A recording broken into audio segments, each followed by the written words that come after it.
we took our break. We were in the midst of testimony from Mr. Grusing. That's where we will resume. Mr. Allen? Thank you, Your Honor. And just so that we're on the same page as far as the record, we just listened to and watched a portion of the interview from timestamps 1 hour, 1 minute, 20 seconds through 1 hour, 26 minutes and 58 seconds. In the beginning of this portion of the interview, you asked the defendant to describe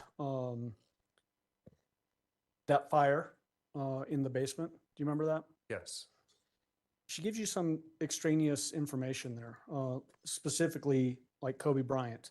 Was it consistent that when you would start getting into particular points of interest as it relates to the alleged crimes here, that she would give these extraneous details? Yes, and that was consistent through the phone calls as well. From your perspective, was that another distraction attempt to sort of create these tangents off of the main path of what you're trying to drive towards? Yes. Cell phones, please. Apparently the cell phone wants me to repeat it, Judge. I don't know. That's the year or whoever. You had asked about details about this fire in this particular portion, in like color of flame, those height of the flames. Why were you asking those questions? Well, as I explained before the video, the candle was a significant incident. She had been talking about that since February 13th that I came on, that Gannon sustained serious burns from that caused him even to bleed. And I wanted to see how she described not only the candle, but the fire itself and how he was injured. What was your perspective of that, either reluctance or unwillingness to share details of the fire, the colors of the flames, the height of the flames? Why is that potentially significant to you in this interview? Well, I tried multiple times to get her to explain to me what she saw. And I tried to give her different prompts on maybe even motioning with her hand how tall it might be, or how hot it was, or colors, and she was not comfortable doing that. Okay. There was also discussion about the burns on Gannon. She describes on one hand that there were little burns on his arms, and then says by Monday they're peeling. Any significance to that for you? That seems to be some divergent statements as to the severity of these burns. Yes, in our phone call on February 13th, she was saying that Gannon was peeling and peeling his burns and that they were very bloody. And that's a lot different from how she was describing those to me in this interview. In that particular, and you're referring back to a different one of these recorded calls that we listened to. Correct. Did that appear to be, from your perspective, a way to explain why there would be blood on his walls and in his bedroom? Yes. So again, to explain away important details in the investigation? Yes. In this particular discussion of the fire in the basement, she gives a long description about opening windows and how people are sleeping upstairs, everybody is, but then Gannon ends up downstairs. Did that appear to be an isolation of Gannon based on the way you're hearing that? Yeah, it didn't make sense to me at the time on why he would be back down there, but I decided not to press it. Does that also, I guess building on that, the fact that she describes all the windows being opened, we're talking about mid to late January, likely very cold in there. Was that significant at all to you? Yeah, I wasn't really taking in all of that, but I didn't think from talking with El Paso, the sheriff's office, that there was such a cause for so much smoke and inhalation and windows being opened. Okay. Next, I want to ask you about, during this interview, did you ask her about whether she went to work on that Monday, January 27th? Yes, I did. Okay. So we're going to jump to 1 hour, 27 minutes flat. And we're going to play from 1 hour, 27 minutes to 1 hour, 29 minutes and 42 seconds.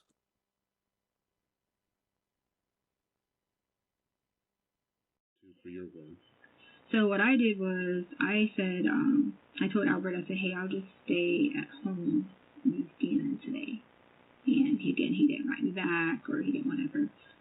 but the plan was I wasn't like going to go back to teaching. Like that was like the plan was I did not go back to teaching. So starting, when was that a plan? I think it was like December, so I was just gonna try to use like days and try to, whatever, because I just didn't want to go back to teaching. Right. What did you tell your school as far as why you didn't show up that day? For that day, I didn't talk to them about anything that day. Your school, you didn't? Not that day. Did you just not show? Or I you had have already, classes waiting on you? Or no. what? Okay, so what happened was I transitioned because I was like, okay, I wasn't going to be a teacher anymore. And I was like, okay, well, I have to do something until this, like, the whole flight attendant thing started. So I had to do something until then. I couldn't just not have money or whatever. So I got on what is it? I don't know what district it's called, but it's one of the districts. And I said I would do a long-term sub position, or I would do the regular subbing position. And then, I just, at that point, it was going to just call in whenever I could work. I think it's D8. I have it in my email. Right. I could just call in whenever I worked or whatever, and just. So were you scheduled to show up then Monday morning? From the school that I wasn't going to work at anymore, I had already told them that I wasn't. Like, I didn't even complete paperwork with them yet. So it wasn't even, I wasn't They even. weren't counting on you to show up that day or work? What do you mean? But I hadn't signed any contracts. I hadn't done anything with them, because the whole plan was I was not going to be teaching. I was just going to be. Okay. Yeah, I get you didn't sign contracts, but were they planning for you to come in to do something on Monday and you had to call in? I never called in on Monday. I'd already told them. Did you text down or something? No, on Thursday or Friday, I'd already told them. Okay. On Thursday or Friday, I'd already told them that I wasn't coming in. I didn't go in Friday either. I'd already told them I wasn't. So it was like, you're asking me about if I told them Monday, but I'd already told them prior. That you'd already told them, so you didn't have to tell them you're not coming in on Monday? Right, because I had already told them, because, see, on my dad's side, there was someone who passed away, and I just used that as a reason why I wasn't coming on the prior week. Oh, okay. So that's. So, Mr. Grusing, when she's giving you this answer, what information did you have already about her employment on that Monday? I had, I think in the 4:00 a.m. hour, she had texted to say one of her relatives had got hit by a car and was killed, and that's why she was not coming into work. And the way that she's describing it, it sounds like she's saying that this was a text that she sent the previous week to a different school as opposed to the one that she was now supposed to work at on Monday, January 27th. That's correct. What was significant of that to you? I was attempting to walk her through her own timeline that she had provided us on the Sunday night burn injuries, and then what happened Monday morning. And that was the next logical thing that she should have been describing to me. And then, like you said, she put it back on either Thursday or Friday. Okay. The reason that she gives in that portion of the interview is that she didn't want to go back into teaching, right? Yes. Did she ever say in this part of the interview or any other part of the interview or phone calls having any sort of mental health anxiety issues as it related to teaching? Not that I listened to, no. Was it more along the lines of she was just not happy in teaching because of the current environment in schools? Yes. Following that portion of the discussion, did you ask her to give you a statement about what happens on Monday, January 27th? I did. Does she then, in her answer, is this where she asks you, I'm going to need some help from you? Yes. All right, Your Honor, we're going to jump to 1 hour, 32 minutes and 47 seconds and play through 1 hour, 46 minutes and 45 seconds. Okay. So tell me about the next morning then. So now you're at home, Gannon's at home, Right. Elena's at school. Tell me what happens then. Right. So this is where I need help from everybody. Yeah. And you can get help. I've, like I said, I've had some high-level informants that have told me some horrific things, and we've had to relocate them. We can get different names. But to do that, to kick that in motion, we need to know the story. We can't just say, right. oh, someone's got really important information. Right. Well, that's where I would need someone to help guide me through this, because I want to help more than anything. But That's why I'm here, because I'm representing Denver FBI, Right. and then I have the ability to pull resources from Quantico, which is our behavior analysis unit. Everything comes out of there. Right. It's called CERD, which is our incident response group. So Right.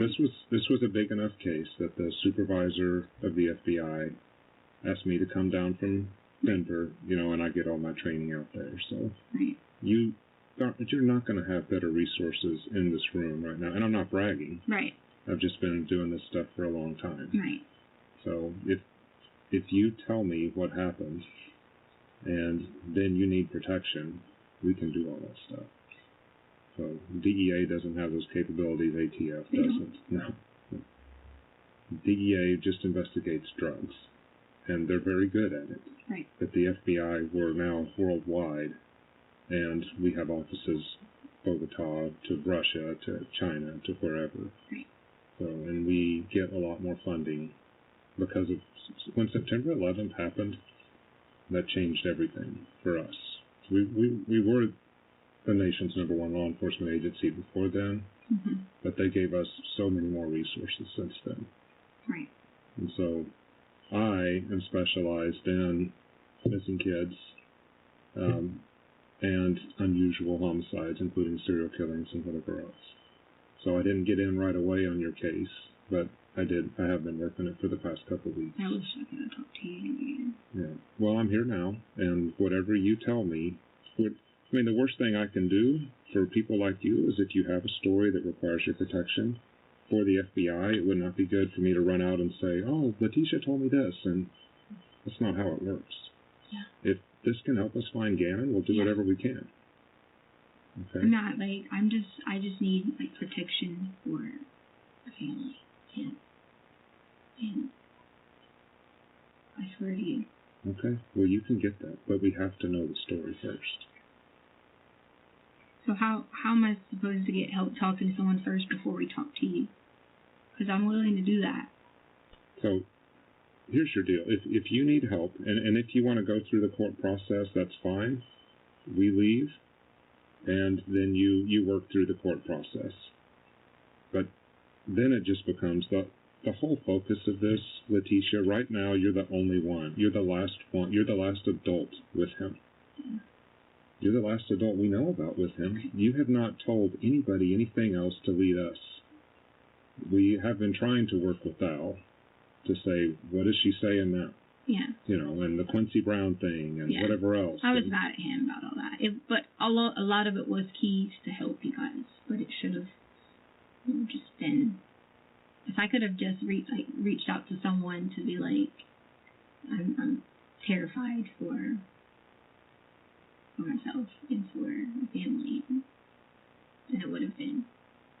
And also, what I can help you with can also help you with something else you might be already working into. Well, what is that? I'm just saying, Well, Letecia, you've got to give me something here to work with. If you want to go through the court process, like I said on here, the last question, if you want to stop at any time, you are more than welcome to stop and say. But it says you can have one present to talk to you. Yep. And that will kick in the court process, and then we're done, which is fine. And if that's what you want. Okay, but the whole, if you need protection and that sort of thing, I can't get you there without you giving me something. So,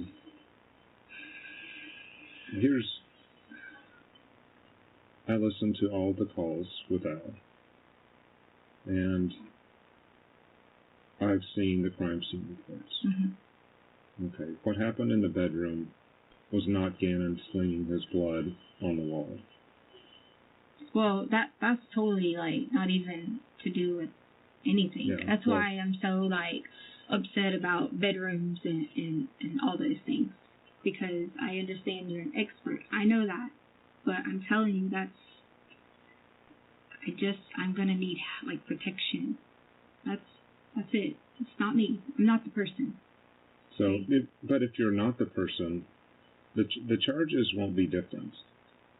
Okay, if you allowed someone else to come in and do the things to Gannon that we know happened to him, you're just as guilty. I didn't allow anyone, and I don't know of anything like you're talking about to be happening to Gannon. I do know that there's something I could tell you that can help you, or help me, help everyone, but I do need that help. Well, so let me tell you where I am. Okay. Like I said, I've been 23 years with the FBI. For the last 20, I've been working violent crime. And I've worked some of the worst cases. And it's kind of messed me up a little bit, to be honest, Right. seeing what I've seen. Okay. And I worked 20 years of bank robberies. Mm-hmm. So I always thought that you were going to have, I'm the FBI, I'm the good guy, bad people go rob banks. Right. And that's not how it is. Right. I've had to help arrest other FBI agents, police officers, people from the church, school resource officers. I mean, it doesn't matter what you do. Mm-hmm. And on the other side, some of the bank robbers, one of them came out after serving a 10-year sentence, and we hit it off just fine, even though, we were on opposite sides of the fence. Right. The thing that I have seen, though, throughout is when something very bad happens, people think they can't recover from it. And I do not think you are a bad person.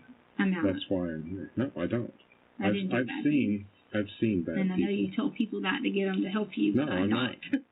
I would not have this approach with you if I thought you were a bad person. I think something bad happened. And I think that what I've seen a lot, whether it's you think that you can get out if you do this or this or this, that's where you are now. And you're hoping that one of these things can save you. They're not going to be able. What do you mean? What were you talking about? Someone's not going to be able to save me. There was nobody else there. Okay. We've looked at the alarms, we've looked at the motions, we've looked at the Sir, detectors. The alarms were already covered up. The alarms were already covered Yes. up. Okay. But Sir, I'm telling you, what you have is not you. I know you say you wouldn't sit here and say this to me if I wasn't whatever. I'm telling you, it is true. I would not and did not. Would not, did not. And with you guys having my phone, I would have thought that you would have had some of the apps looked into. Now, I would have thought that sometimes when I talked to Albert, you might have listened to them all or whatever. It could have been some help and indication on the apps. I really did. Because I couldn't come at you and just tell you if you say there's somebody not involved. I could walk you through it and prove it to you, and you guys have already had this predetermination. And I don't mean you. I haven't this first time I spoke to you. You guys have already had this predetermination that that's what's going to happen. It's already in your mindset. Yeah, because we have no other evidence pointing us elsewhere. Right. So if there was a shred of evidence, Letecia, that pointed us to some other person, we would be all over it. As soon as Quincy Brown came out of your mouth, it doesn't take long. So you know 100% he's in Mexico right now? Yes, we do now. Okay. Mm-hmm. All right. Because we did get our legal, we have what's called a legal attaché. Mm-hmm. Okay. That's where that alone, and I get that you're saying you have someone who looks into that and knows that. That's where I know in my heart that I can't trust to get help. That very reason. You're saying Quincy Brown's not in Mexico? No, that's not what I'm saying. But you would have said another word, like something in between that would have gave that off. Like, you wouldn't have said he's just in Mexico and you didn't do anything. You would have said, oh, did he come back here for a reason? You wouldn't have said any of that. You would have known some other things too. Or maybe you have and you just can't tell me those things. And that's okay. But... Well, we don't... In a case like this, so tips will come in. Mm-hmm. The public will call in. And then, of course, you and Al are of primary interest because you're the parents of the missing kid. And most, 90% of the time, when a kid goes missing, it has to do with one of the parents. Mm-hmm. That's it. That we work on probabilities. Okay. So, and especially with you, then, you're there, you say he went to a neighbor's house. Okay. That's the very first thing you say. and then there's no thought that somebody took him. You So said there's no thought, there's no thought for law enforcement. but you're not when you understanding what happened leading up to the days before. Nothing to do with Gannon, nothing to do with me, okay, in terms of me and Gannon. Okay, I love Gannon with all my heart. And so you can sit here and say 90% parents, this, okay? I'm not saying you don't love him. I love him. I'm saying that even I have had times when my son rolled the Right. basketball underneath that I wanted to turn around and Right, do but- something, and but- then I would have regretted it later. But what you're saying to me is, what you think is that I hurt Gannon. That's And what I you don't think it was intentional. Okay, but I didn't hurt Gannon, okay? And I didn't either intentional or not intentional hurt Gannon. I did not. That's just not what happened, okay? And I had this conversation with you just to see for a second if I could get help from you. Which you can, how can you expect me to help you, Letecia, if you're not going to tell me what happened? Because You can't go, just so let me I'm tell sorry. you. You can unlock the entire resources of the FBI right now. I've told you that. But then you say that you're not willing to do it, whether you don't trust me or you think that there's these But you people already involved. told me someone wasn't there based on an alarm. That's from what we can see. Yes, Okay. movement in the basement, Right. movement upstairs. But you've already etc. told me that based on that, okay? But what you're not realizing is there's 2 sensors on that home, okay? Two that can easily be manipulated, easily, okay? And if you even knew anything about prior, you would be thinking a lot differently now. But see, that's why I can't talk to you about these things, because you already have predetermined what you It think. doesn't matter what I You- predetermined. But you Listen, said intentionally, listen. unintentionally, and that's not the case. I'm not saying I'm right 100% of the time. It doesn't, you need to just disregard whatever I think, or really whatever anybody else thinks. If you have a truth, and if you have something that will help us find him, really, to hell with me and everybody else and what we think. You should just cast that aside. All I can follow is the facts of the case as they're told to me. Okay. And so for me to go somewhere else besides the facts, I have to then go back to the facts to check it. So when I say I'll something like, talk to you in private, but you can't tell Albert about anything that led up to it or anyone else. Albert will But not know I any will. of this. I understand that, but I will. But I need your help, and I need to know that you tell me there's resources. You tell me whatever. Okay. I know you're saying you got whatever, this and that and all that, but I really am gonna need help, like a lot. Swear to you. Don't base it on some alarm reports, because they can easily manipulate it. Well, we're not just They looking easily at were. alarm. I know, I'm saying when you're saying no one else Yeah. was there. So When you say that, don't base it on that, please. I'm begging you. Because that was not even remotely, was not even it. Not even. Mr. Grusing? Mr. Grusing, I just remind you that you're still under oath. At the beginning of that portion of the interview, Mr. Grusing, you go through a description of if you allowed somebody else to come into the house and do bad things to Gannon, then you're just as guilty. Why were you going down that path and explaining that to her? Well, it had to do with the numerous stories that she had told us and Al over the phone, and just whatever compliciter she was going to make with me, I was wanting to move more directly towards her involvement. So just saying that if she was going to introduce yet another person, like the last one that she introduced was the pregnant lady, and it didn't really have any legs to stand on. I didn't want her to go down that path again. So was that you trying to encourage her to talk about her actions as opposed to pointing it out to different people? Yes. Okay. What about the discussion you had where you're talking about the good guys, the bad guys dynamic and that whole thing, arresting bank robbers? What was that purpose of that? To tell Letecia basically that she was a good person and that good people can do bad things. In that portion of the interview, she says she couldn't just come at you and tell you what had happened. What was your take from that particular point of the interview? Well, I don't know if this is the same thing you're talking about, but she told me that she had keys or some type of keys she was trying to give us, but that she couldn't tell us directly what happened. And to me, that meant that she had been giving us hints along during the different phone calls through Al, because she had already told me that she knew that I and others were listening. That's exactly what I was talking about, where she's telling you basically that I've been trying to give hints throughout this whole thing. Were there, in fact, some hints in her various statements? Absolutely. Can you give us examples of that, please? Well, she mentioned that Gannon was not in Colorado in either the phone call on February 19th or 21st. I think it was the 19th. And then she told Al that he's not in the US. And we later learned that it's close to being true. She also, as we've spoken of numerous times, described the injuries, and she was even describing time periods that we were interested in, like the night before the 2 trips to Costco and what had happened in between those 2 trips. And then when she would come home, what happened after she arrived back at the house. And yeah, so when you compile them all together, she was describing a lot of what had happened separately through the investigation being done by El Paso County Sheriff's Office.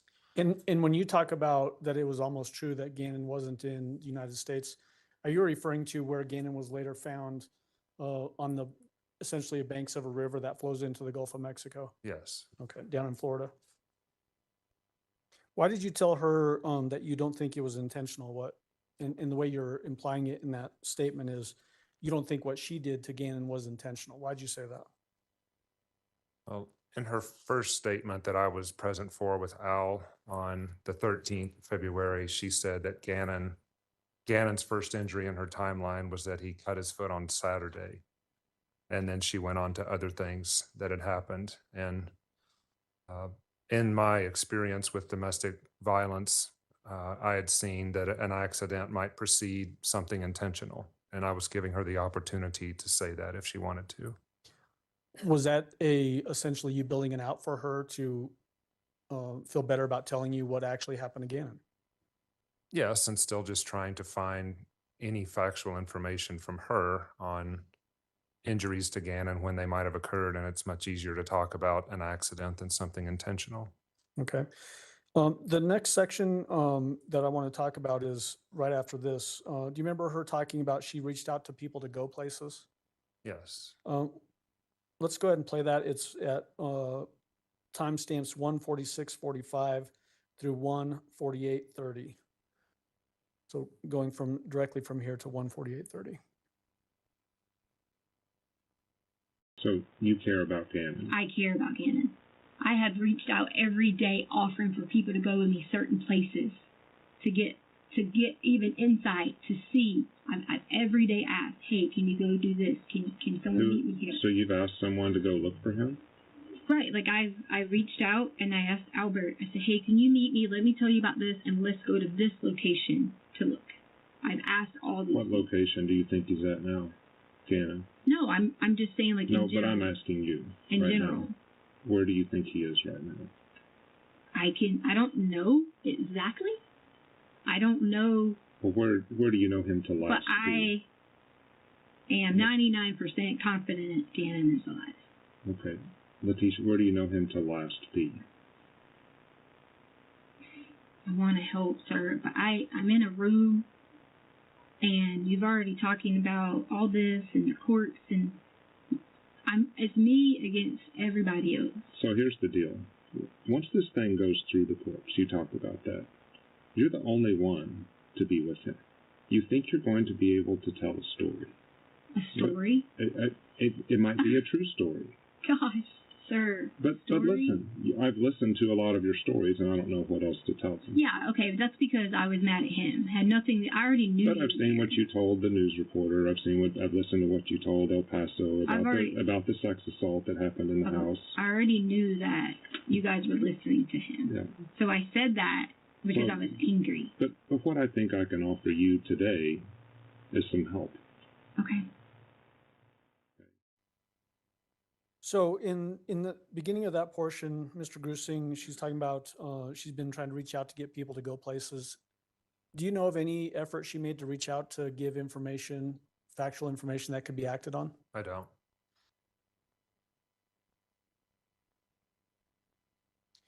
So in this, basically in this interview, do you also go through a portion where you're describing that you're looking at her stories and they're just not making sense? Correct. I'm going to jump to 1 hour, 51 minutes and 40 seconds and play 1 hour, 56 through 1 hour, 56, 24.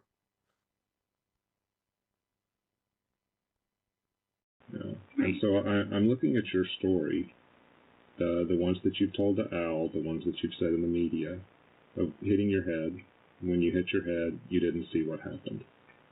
And then when someone else takes Gannon, or when he's riding a bike and he hits his head and stuff like that. I didn't know. I just told you I was saying that to Albert because I was upset that he wasn't listening to me, that I did not hurt Gannon. I don't think you intended to hurt Gannon at all. Sir, there's no... No, I'm not saying you Sir. did. Or he hurt himself. Something bad happened in his room. No. Have you seen the... Sir. You helped clean it off the wall. Sir, We know that. this here, what you're talking about is completely irrelevant about the whole Well, then- thinking bad, whatever. Tell me about, if it's irrelevant, Letecia, help me.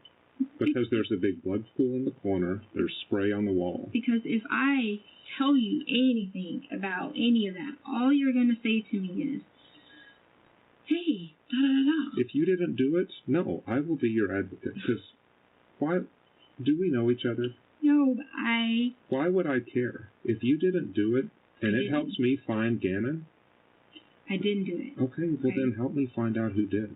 Who did what? That's a Gannon in his Done room. what to Gannon in his room? There's a pool of blood in the corner. Okay. That's Gannon's blood. Okay, so you're saying now this is where I have a hard time knowing whether to be like, okay, trust you or not, all right? You're saying there's a pool of blood. Albert said saucer size blood, because I'm sure you had him say all this, because I'm sure you were there or whatever. Okay, in his room, and you said something about, what'd you say? On the wall. Okay. Then, if that's your whatever, your expert advice or There's whatever. more blood. Okay. Then, where do you think that I had any involvement with Gannon, and where did he go? That's where it has to click at some point. That. And that's what I listened to you do that to Al, to where I you're did it. making him guess what happened to Gannon. I don't want him to guess. Well, no, you're help. asking me to guess. No. I was asking a question, sir. I wasn't trying to get you to guess. I was just saying in general, asking a question. I want help with people understanding. I tried to give any insight, help, clues, anything, but I can't because they know my daughter, everyone, my family, my mom, everyone. And you can think that. But right now, Letecia, I mean, you can go down that road, but it's not going to save you in court. But, because you're the last adult with him. so, And nobody else, just let me try to I'm protect sorry. you. I'm not trying to hurt you here. This is actually protecting you.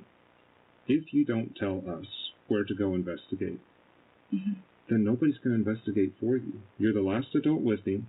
You told a lot of lies about all these injuries from not his to, foot. I didn't tell lies to you or to any police officer.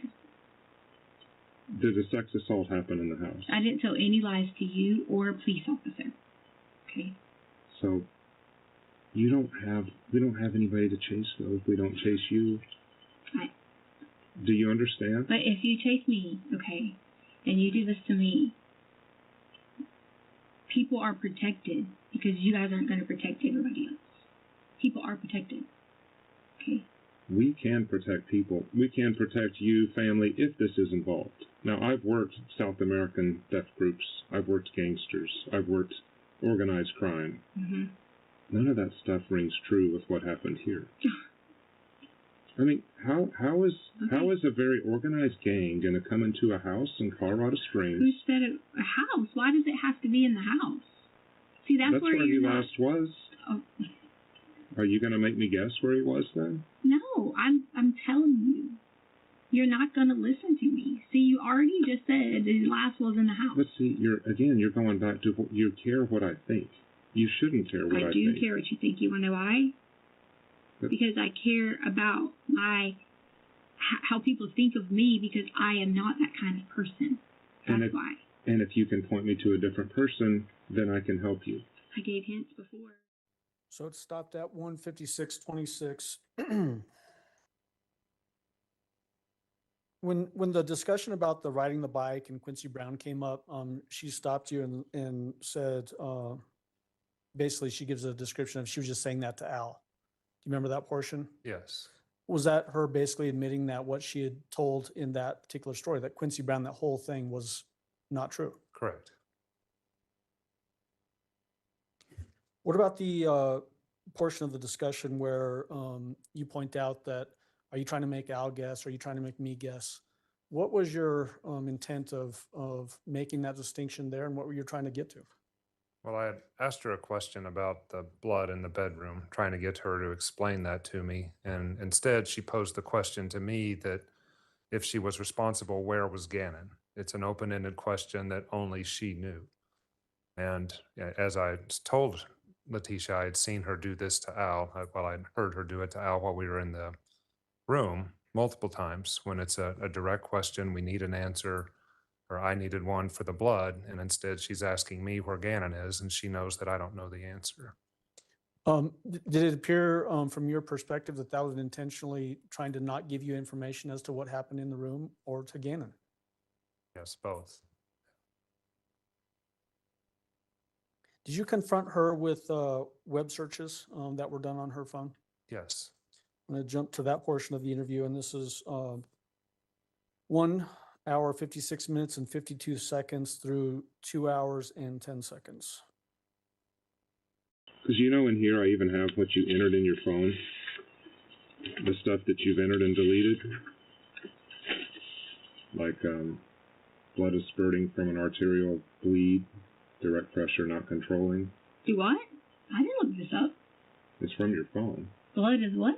Spurting from an arterial bleed. No. Well, somebody did from your phone. I don't like my stepson. No. I don't like my stepson. Should I get a divorce? Al Stauch cheating. Al Stauch Instagram. Al Stauch cheating in Colorado Springs. Catch Al Stauch cheating. How to get blood out of sheets. Out of sheets? Mm-hmm. I want immunity. Oh, the blood out of sheets was because we always had always nosebleeds. If I ever looked up blood out of sheets, it was nosebleeds. And I figured it might be something. I didn't ever look up anything about an artery or something unless it went from something else. It's on your phone. And I never looked up anything about my stepson unless someone else did it. The reason I brought up gangs is you looked up, I want immunity because it was gang related. And this sounds like, find me a new husband, find me a rich guy who wants to take care of his kids. The new husband is just because Albert already knew that was about the lady Debbie Sherrill who wanted to find a new husband after 35 or something. He picked me about Amazon. And like a lot of these can have nothing to do with this. It doesn't. I get it. Can I spray paint wood? Spray paint wood? Well, we always spray wood. Yeah. I'm doing all the work for my stepkids and their mom doesn't help. Oh, that bothered me. Yeah. Yeah, I don't blame Oh, them. yes, because I wanted them to be mine, like What about me it? to be their child. Hit and run? You Googled a lot on Letecia and traffic accident, hit and run. I didn't hit anybody. No? What was that? What date was it? I don't have a date on these. I was downloading stuff as I was coming on the plane. Yeah, no, I don't. If My you tell me husband the wants date. a divorce. My husband wants a baby, but I want an abortion. One day, some people will wish they treated you differently, which I get that. Parenting should be for people, not one. Quotes a suicidal person might say. I mean, these make me very sad when I read them because I can see you're doing all the work at home by yourself. Which I wanted to be there. Like, I wanted to totally have the kids as my children. That's the point you're not getting. Like, I wanted those kids to be saying to me that I'm their mom. Yeah. Like, I'm the person who cares for them, loves them, everything. So you can think that. What do you do if you suspect a person swallowed poison? Did somebody actually swallow poison? Poison? I don't know. I always click things and read them. No one Did somebody swallow it? No one swallowed any poison. Okay. You will never forgive me and treat me like a princess. You'll never know when it's too late. Oh, yeah. I mean, I always search for things when Albert was gone. What is an So in that particular portion, you mentioned the immunity. Was there a particular phone calls during the consensual recorded phone calls process where she was also saying the same thing to Al in those phone calls? Yes, there was. It was one of the earlier phone calls I was involved in. Did you ask her to describe what injuries Gannon suffered a little bit later after this? Yes. I'm going to jump to timestamp 2 hours and 50 seconds and play through 2 hours, 8 minutes and 55 seconds. For everything. So if you're not willing to go with who took Gannon, can you at least tell me what injuries he suffered? The true ones. As far as the cut foot, was that a legit injury? Yes. And where did that happen?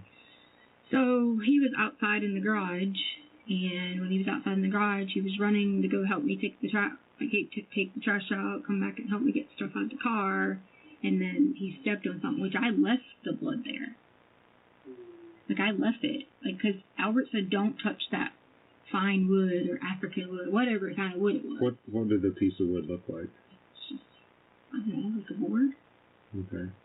And it's still there in the garage? I had to drive over them all the time.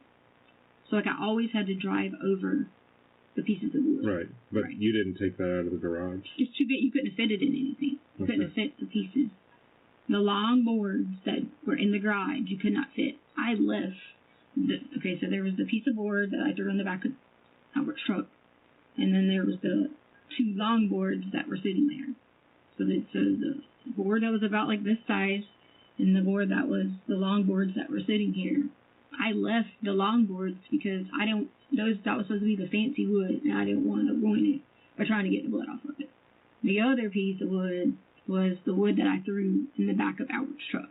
And what was that one? There was a bunch of pieces that were laying around that from that night, from us running through there. It was like little pieces. There was a piece about this size, maybe a couple pieces. But And that you had, threw it in the back of the truck? That bigger piece? well, you say bigger like this. It wasn't that big. Okay. Yeah, it was cheap wood. Like, I knew it was not the wood that he would be freaking out over. So from Sunday, he did hurt his foot from Sunday. And how badly was it bleeding? It wasn't. I say Sunday, Saturday, I'm sorry.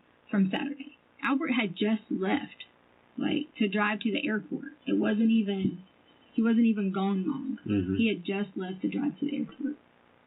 Okay. So did it require a Band-Aid? Or?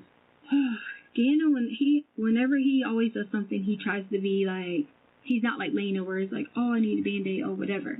Gannon would literally walk around with toilet paper in the middle of his toe, and it would have blood or whatever, and just run everywhere to his room or whatever. Yeah. So what did you do on this occasion?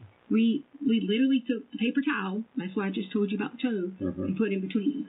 So it was in between his toes is where the injury No, was? it was like wrapped here. Okay. Like, we had it wrapped. And I don't remember if we got a Band-Aid, to be honest. This is what Gannon. So that doesn't sound like a big injury. Then. Well, it wasn't. I mean, it was blood. There was no big injuries. I left it on the wood because I said I'm not going to clean his fine African wood. What did it look like on the wood? Drops? Streaks?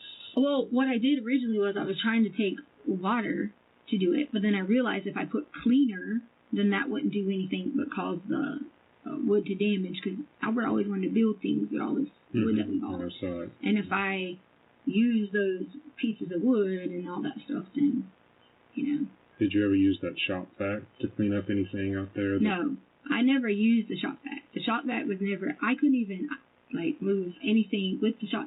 Anything that would have been used with the shop vac would have been Albert, other than the times that we brought it, which would have been weeks ago, and we did spring cleaning or fall cleaning around the house, in the corners, and that type of thing. Okay. So that would have been the shock vac. I never there was nothing I ever did and vacuumed up something with a shop vac. All right, or, like, that helps me. I'm you just know, asking. like any of that. Right. There's none of that ever happened. So the burns on the arms weren't that bad. The cut on the toe or the bottom of the foot wasn't that So bad. we still were able to go hiking. He was able to still go Right. hiking. It was bleeding on the board, but we not never after was that, able- not all over the house, that sort of thing. Well, he had the piece of paper and went down to his room, Yeah. like wrapped around his foot. So I mean, if anything, there could have been drops of Okay. blood or something, but no. What about the wound to the head that you talked to Al about? So Albert was like trying to get me to say whatever, because I'm sure you guys are having him do that, and I knew that's what he was doing. So Albert was trying to get me to say that, like talk to him about, you know, like wounds or you know, whatever. So I threw out some stories to Albert because he was making me so upset, just like everyone not understanding that there's an intervention push in here, and there's someone intervening in this. And that's where people didn't understand or want to say anything. So I just started rambling stuff to Albert. And I even said to you guys, hey, I know you're listening. You know, and it was just to be whatever. But do you know what that sounds like, though, to a dad who's missing his kid?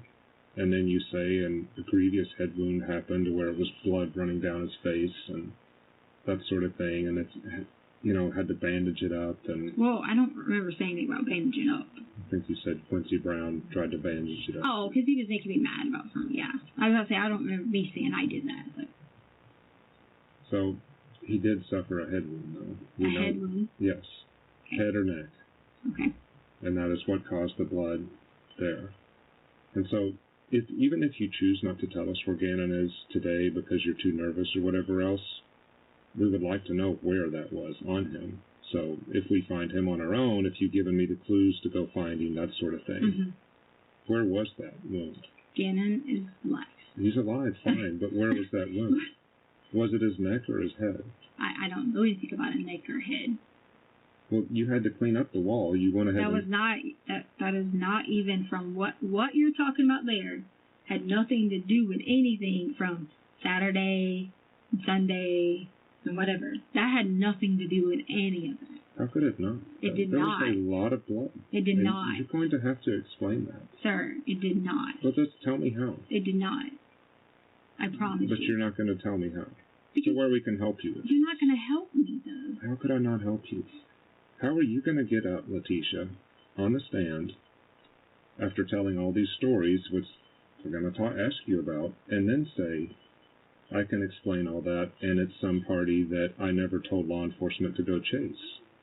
If Gannon is alive, we have an 11-year-old kid somewhere being held against his will, and you're not telling us. You might as well have done this yourself. That's why I'm saying... Let me hold your pen. I'll right there.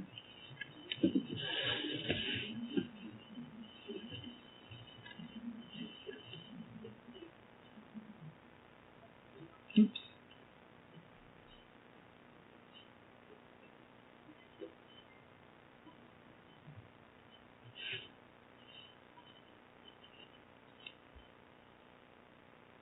I'm not fill it out. I'll just put That's that there. fine.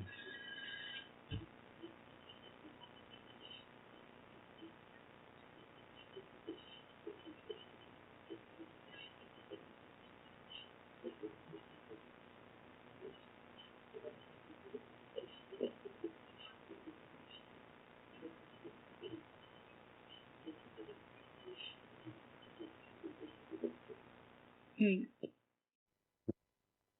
So I've paused it at 2 hours, 8 minutes, and 55 seconds. What did she write down in your notebook? I just remember the first part, that the head wound was on Saturday. You remember it saying, and had nothing to do with this? Words to that effect, yes. What was your take on that? That instead of saying it on the camera, she wanted to write it down in your notebook?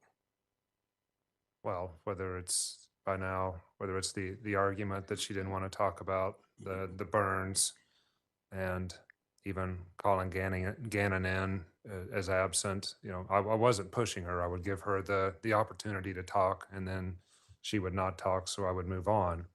And now that we're to the blood and what happened in the room, I think it was too difficult for her to say it out loud with the head wound. When she's going over the wound to the head, and then she actually says she just started throwing out stories because Al was making me mad. You remember Yes, I do. portion? What were your thoughts on that particular part of the interview? Well, that was consistent with what she was telling Al on the phone calls. And Al would continue to push her like, we need to find Gannon. And then she would say, what about our relationship? So she would move from finding out what happened to Gannon to her feelings. And that's what she was doing here again. Is this also an example of her blaming others for her behavior? Yes. Did you ask her about blood being found in the back of her Volkswagen Tiguan? Yes, I did. Okay, we're going to play that portion next. And Judge, just as I'm watching the time, is there a time that you want me to shoot for a break? 3:10, Okay, something like that. I'll just watch the clock on that. All right. This next section picks up from here and goes through 2 hours, 10 minutes, and 57 seconds. What about the blood in the back of the Tiguan? Tiguan? Mm-hmm. The only blood would have been in the back of the when we opened the car up. In the car we were sitting there to do his foot. There's nothing to do with it. There's too much to be No, told. no, sir. That is absolutely not true. That was where we were sitting on the back of the car when we were unloading the stuff. We were sitting on the back of the car. There is no, sir. There's plenty in the garage. But there was nothing in the garage. There was plenty of time that everybody worked in the garage. Had nothing to do with it. Not everybody. Gannon's not working in the garage and bleeding all over the place. There was nothing about bleeding all over the place in the garage that had to do with anything. I'm telling you, what you're asking me was completely, totally different than anything has to do with. Do you know what this looks like? Say you're telling me the truth. Again, please don't think. Please don't care what I think. Say you're telling me the truth right now. That Saturday had nothing to do with him disappearing and being gone for over a month. Do you know what that looks like for you? It looks like I am in the middle of a situation that I need help getting out of. But you're not willing to tell me how to help you. So now you're saying that Gannon had a really bad head wound on Saturday. No, I didn't say that. That's not what I said. The head thing was Saturday, and the amount of blood there? No, that's not what I'm saying. I'm saying what you're talking about completely different than what you're saying. Correct. Yeah, but this doesn't look any better for you, because now you haven't told Al that he has a head wound. You haven't called the hospital. It wasn't like that. Well, then you have to tell me. You don't have to do anything, but. That's not what it was like, sir. It's nothing to do with me. It's not what it was like, sir. Okay. So did someone? So in that particular portion where you're asking about the blood on the Tiguan, had you been made aware of when she showed up to the El Paso County Sheriff's Office for an interview and the condition of her car? Yes. What information did you know about that? But the car had been washed.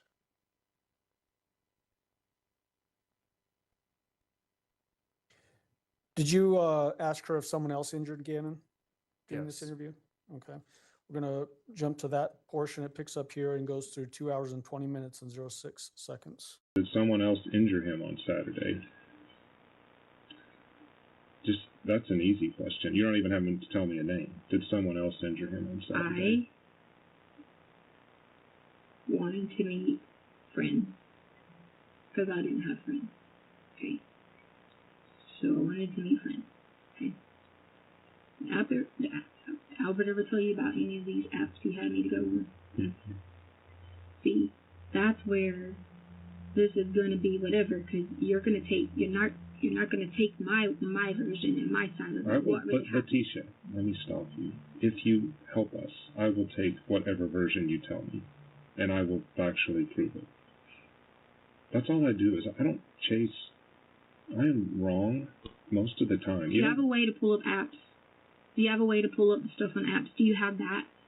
We can do that while you're here, yes. Okay. Well, I'm saying, you said you have this. Yes, we have okay. ways to pull up apps. Okay. What app? How do you have ways to pull taps? We have technical people. I'm not a tech person, but we have plenty of tech people that are super smart to do it. If you tell me what to do, we can do that while we're talking, take a break, you can go to the restroom, whatever else. We can solve this thing right now. Why come I just can't talk to you without a bunch of people watching me? Then we can talk right now. Yeah, but come on, there's people here. Yeah. What do you want me to do? You tell me what you want to do, and I will have you do it. I want to talk to you to tell you about leading up to anything. I want to talk to you because I want you to find Gannon, and I believe in all my heart you will help me. Not lie to me. I will help you. Not try to say, oh, you're telling the story and throw me somewhere. Okay? So is he alive? Let me finish this and I'll Sorry. answer your question. I understand what you're saying about federal versus local, whatever. Okay? So the first thing I'm going to want to talk to you is that I don't want anything said before held against me if I provide you with 100% the truth to help you. That'll work. This is the first time we're talking, and it's for a reason. You haven't Okay. talked to the feds yet. Right. So if I can, I don't want to be sitting here with all these people watching because I want you to listen at exactly what happened and go from there. Okay? Okay. And that's not, I know you're trained to do this and interrogate people and all this. I want nothing more than for Gannon to be okay. That's all I want. I promise you. That's all I want. Okay. That's it. And I will take whatever resources, whatever help you want me to go do, even if it means take myself in the middle of somewhere where someone wants me to go to get him, to make sure he's okay. I would do it. Because I love Gannon. And I love my family. And I love the ground that everybody walks on. Albert, Harley, Lena, Gannon. That is my family. Okay? So, And I know in the end, you might think you got whatever by this and forensics and whatever. And I'm not arguing any of that. Very smart to know that you're a smart man. You're not stupid. But I need the help, the resources to not be attacked anymore. To know that something on the stupid app was a silly mistake. Okay? so you brought someone in. So I'm not, I just said I would talk to you. I know, I get it. So, I'm representing law enforcement from Colorado. I understand. Okay. And if you tell me something, even though, we started a recording now and whatever else, and if you say we won't talk unless we turn off the recording, that can happen, but I'm going to pull in all those resources. No, I want you to pull in resources. I'm not denying you to say pull in the resources. I'm looking at you from mother to a father. I have been scared because I don't know what's going to happen. Not with because I did something. I wouldn't have told you that there was people, random people, intervention, or all these things if there wouldn't have been. Okay? I wouldn't have done that. I wouldn't have done that. Mm-hmm. Could have easily just been like, hey, if there was truly what you guys had thought about, I don't think you intentionally done it, there was this accident, common sense, well enough to know to pick up the phone and say an accident happened. I'm not stupid, okay? Might be freaking out because I don't know how to get this help, but I'm not stupid, okay? And that's looking you dead in the eye to tell you, I did not hurt Gannon at all, okay? Swear to you. So if you're willing to give me the opportunity to talk to you, I don't want to be like watched by people. I don't want to be, whatever. This is a separate recorder.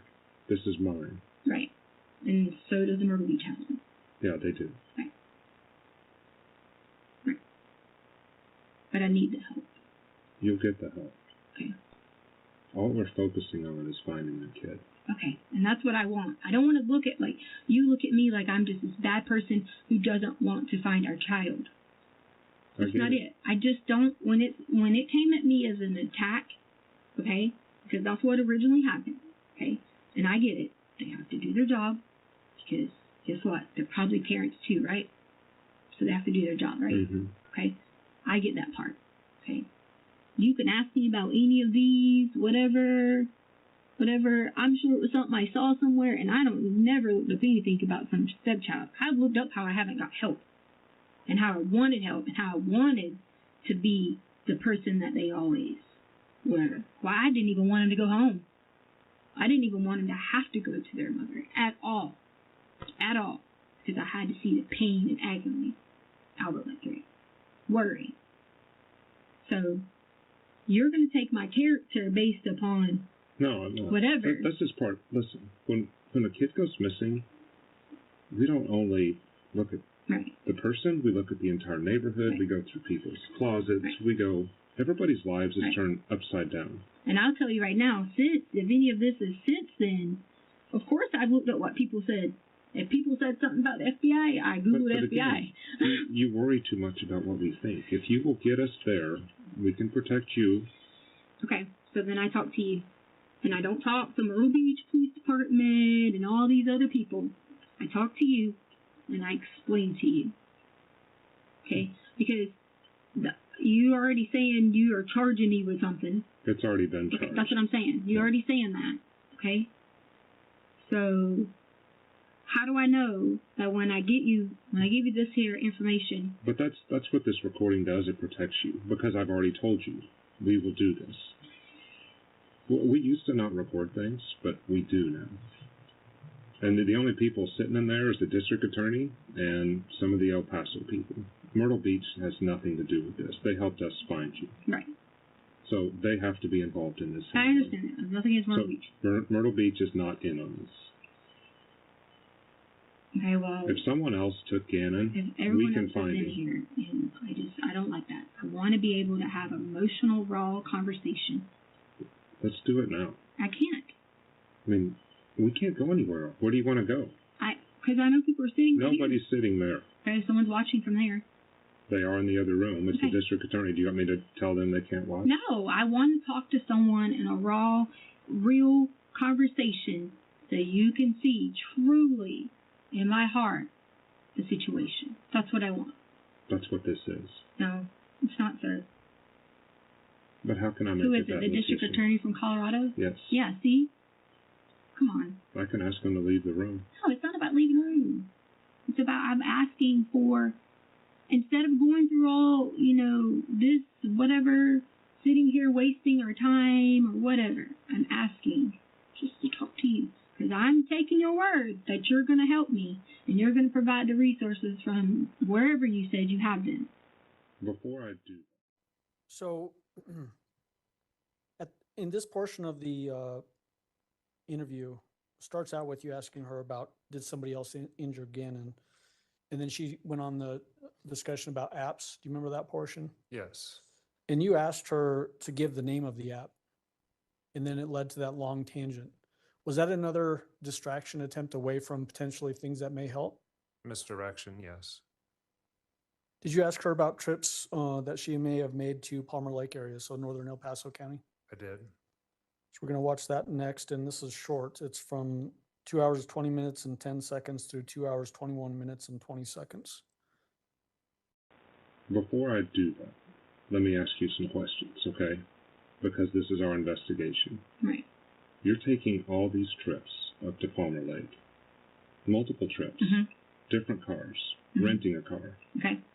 How are you not involved in this? First off, I didn't ever get the drive to rental car anywhere because immediately once we let me go ahead and correct on this now. Once we got the rental car or whatever, the National Guard was there. Everybody was in the house. We went in Albert's truck the whole entire day, going to Come and Go and all these places. So I never drove the rental car anywhere, and it's already been corrected from budget about the rental car situation. I had to get that corrected yesterday. I never even drove it anywhere because I didn't get to. So whatever GPS you get from the rental car, it never was driven by me anywhere but literally up the street, back. I didn't hardly drive it anywhere. So there was no rental car driven to any kind of places at all. The only time I went anywhere in the rental car might have been maybe 40, 50 miles. I don't know. No more than 100 miles. counting very bad. And that was just driving it through the day because I went back to get my car. What information did you have about rental cars when you were asking that question? We had that on the day Al returned back in town, which I believe was Tuesday. The Tiguan had been parked at the airport, and Letecia had rented a car for that day leading into the next day. But then she'd actually came back and picked up the Tiguan Tuesday night. I don't remember or not if I had the mileage. She is correct here, and she drove it between 50 and 100 miles. I think it was about 70 miles. It came back that the rental car was driven. And like she said correctly, you could see the level of detail here. I believe she's being honest. And it probably was not driven up to Palmer Lake. So, yeah, it was factually correct what she was saying. Were you aware of her having access to any other rental cars during the early days of this investigation? Yes. Like the Nissan Altima? Yes, I believe her Tiguan was seized, and then after that, she rented the Nissan. A relative rented the Nissan? We've got that in evidence. That's came Okay. from a different witness. But also, did you later learn that she also had access to 2 different types of rental vans? Yes, I learned that later. Okay. Yeah. Did you have a discussion about PetSmart/Petco that leads into a discussion about blood on the walls and on her shoes and that kind of thing? Yes. All right, we're going to jump to 2 hours, 24 minutes and 51 seconds and play through 2 hours and 28 minutes and 5 seconds. So I know. Because everything that I've looked at in this case, when you see the blood spatter on the wall, you see a big pool in the corner. Okay. You see your shoes that we've collected with Gannon's blood on Okay. the bottom of them. Okay.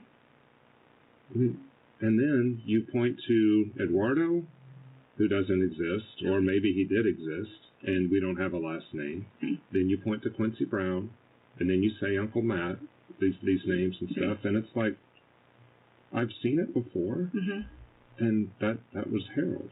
That was. But I'm not Harold. I'm not saying you I'm are, but I'm not saying Harold. this is my experience. Right. I got you. I'm not saying you are, but it didn't go well for him because his attorney got up. He's one of the best attorneys in Colorado. He cost $600,000. Craig Truman, and he started paid $600,000. Okay. with his dead wife's money. And Craig got up and said, Harold is not a murderer, but he is a liar. Right. And that's what I was worried about when I first got the case, because they asked me to come in and work that case because I had worked other cases like it. And Harold's just sitting there all confident and whatever else. Please don't say this is you. I'm just saying this is my experience, because Harold told all these different stories. But when you start out with your defense attorney saying, my client is a liar, he's just making up crap. That's to the victim's family on how Tony died. That's to his friends at church. And all of them got up and testified, these are the different ways Tony died. Again, it's not good. But he might be today. You don't know that if someone is willing, if this, whether it's related or not, the head thing, if someone's willing to hold a kid for 30 days, how are they not willing to kill him? Can I ask you something, or can I say something? Yes. Even if the scenario would have been me just going to go talk to the lady here and telling them, hey, this is what happened. This is who did it. I know that he was hurt by someone. You know what the next question you're going to say to me? Who was this person? And all I'd say to you was, oh, well, can you help me figure it out from this app? Or can you help me figure it out from this? And you know what you would say to me? Oh, yeah, sure. Right? That's exactly what you would say to me. So, finding unless I can take you directly to where Gannon is, safe and sound, that is the only way that you're going to be like, oh, okay, wait, she was telling the truth about something. So this person is telling you that he's safe. So that's the only thing it would have been like.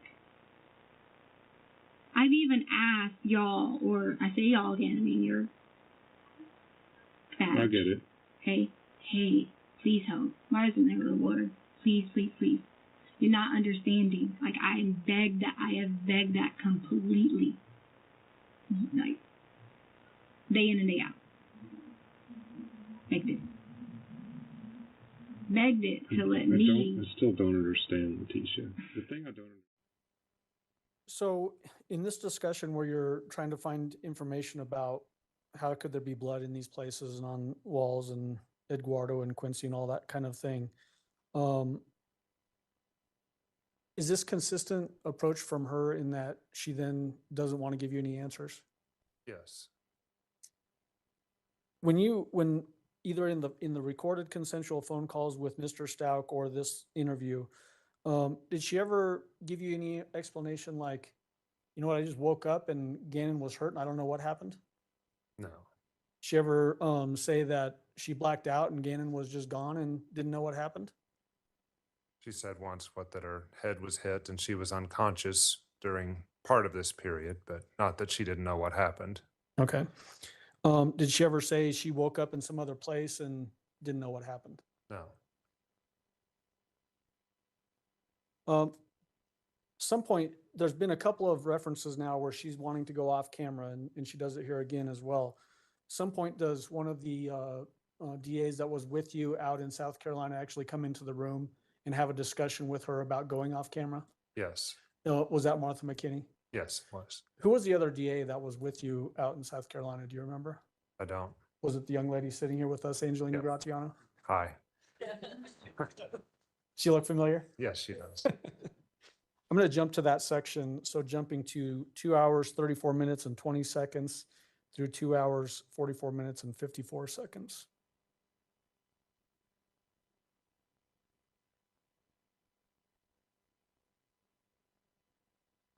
And before I jump, as I'm typing in that timestamp to get to that exact point, is it shortly after this where you actually leave the room for a little while and have a discussion about, can we do this off-camera thing? Yes. And when you did that, was that leaving her in the room, the defendant in that same room by herself for some period of time? Correct. Did she do anything unusual inside the room during that time? I recall. Starts talking in Spanish or anything like that? No. Okay.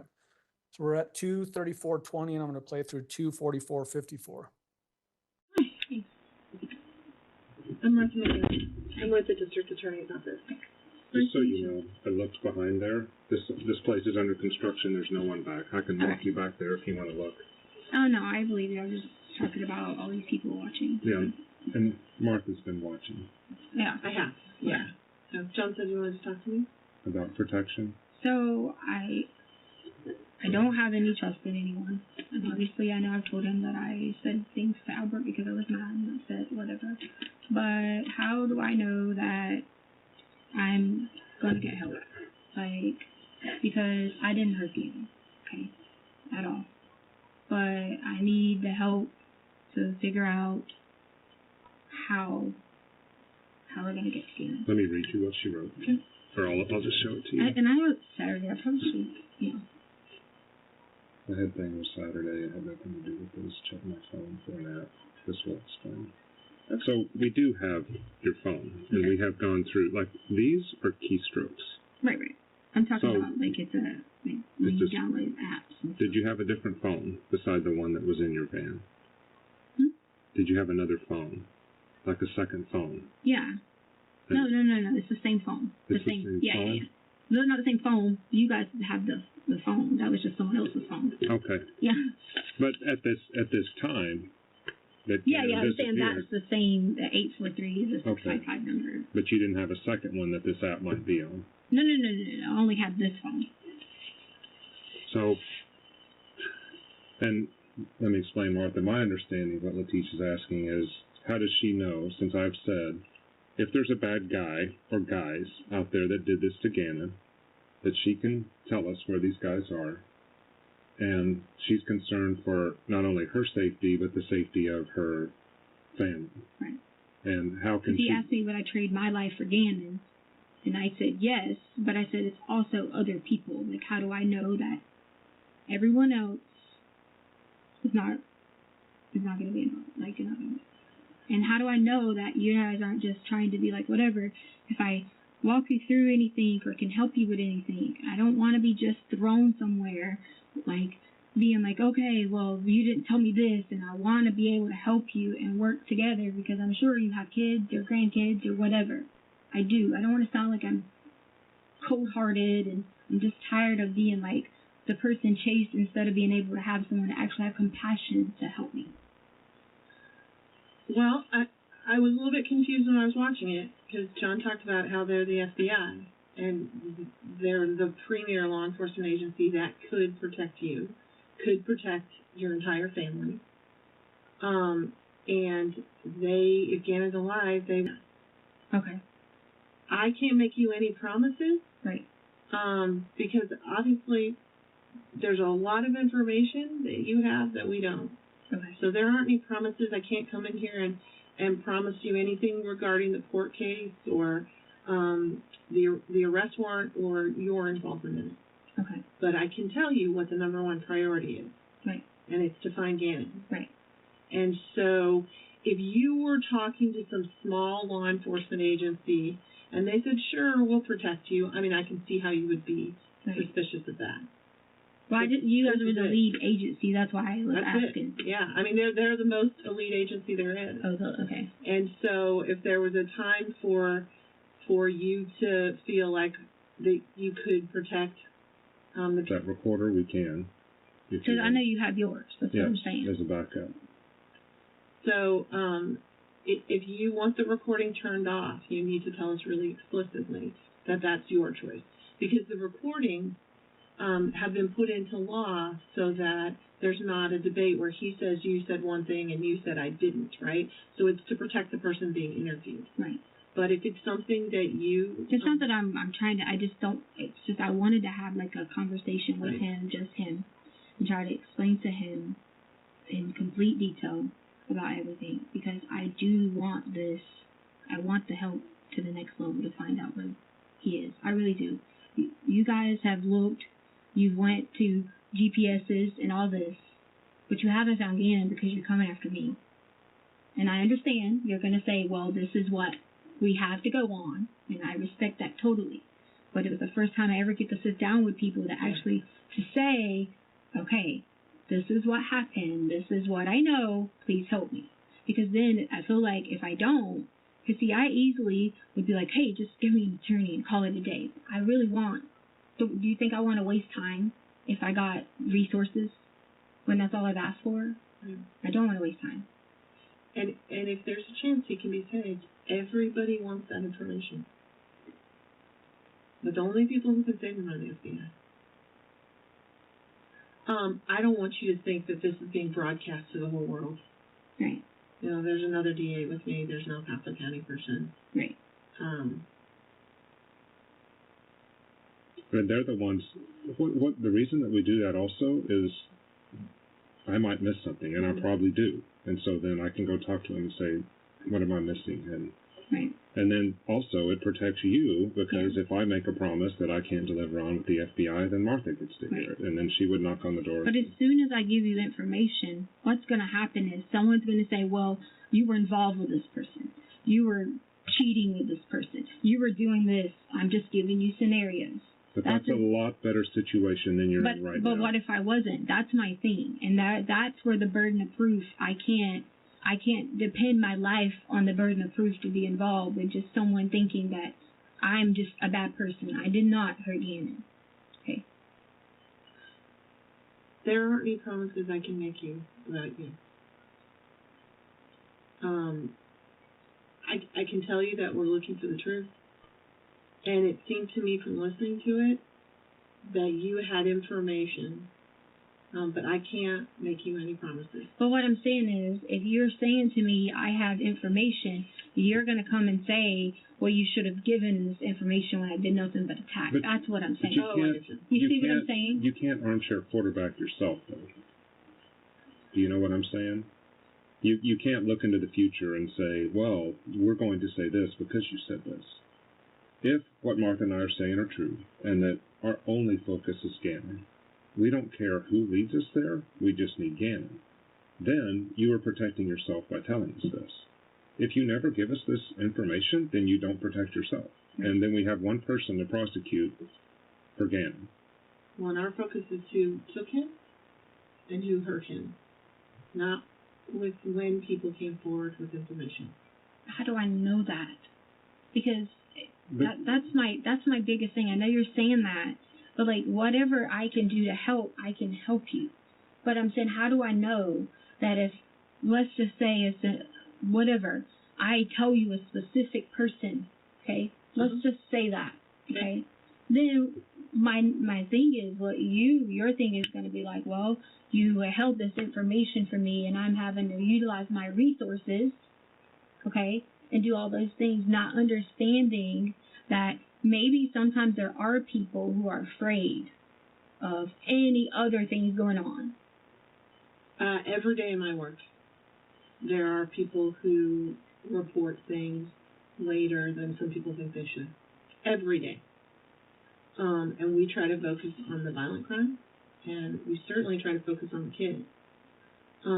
I know that you want assurances, and you want me to be able to say, you know, I will or won't do this, and I can't make you promises because I'm in the dark, right? It would be foolish for me to make you promises, but I have people who late report sex assault all the time.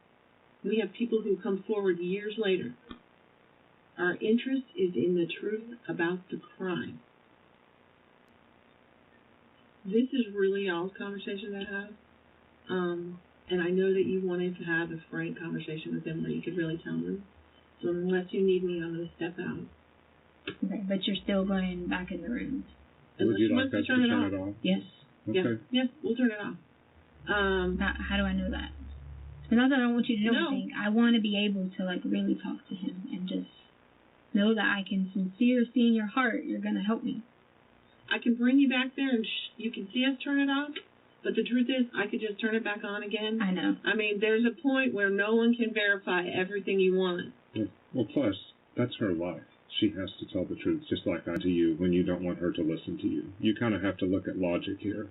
Okay. I don't think Martha would throw away. I don't want No, you to no. know. I want you to have all the information. Yeah. That's Well, it. So are you okay with the recording continuing? We just won't be monitoring it. No, I don't. He said that we You wouldn't. wanted to turn off? He said I could just talk to him. Okay. So we're just going to turn off the recording, and that's your choice. That's Okay. what you want, Okay. right? Yes. And so he controls the turning it off from here, or are they? No, you'll have to ask, Okay, I'll ask them find to. someone. From And so it's just going to get turned off, Okay. And then once it's done, then I'll come back out and we'll turn it back on. and it'll be a conversation between the two of you, and it'll be like the way law enforcement. All right. Anything else from me? No, I'm gonna go get him. Turn it off. I know that they're not. So. I'll go watch. Do you want me to No, do that? it's fine. I just know that they're not. It's not that I don't want them to know anything. So that's that portion, Judge. Do you want to take the break now or go a little bit more? Let's go a little bit longer. Okay. Mr. Grusing. Okay. Okay, yeah, let's go a little bit longer.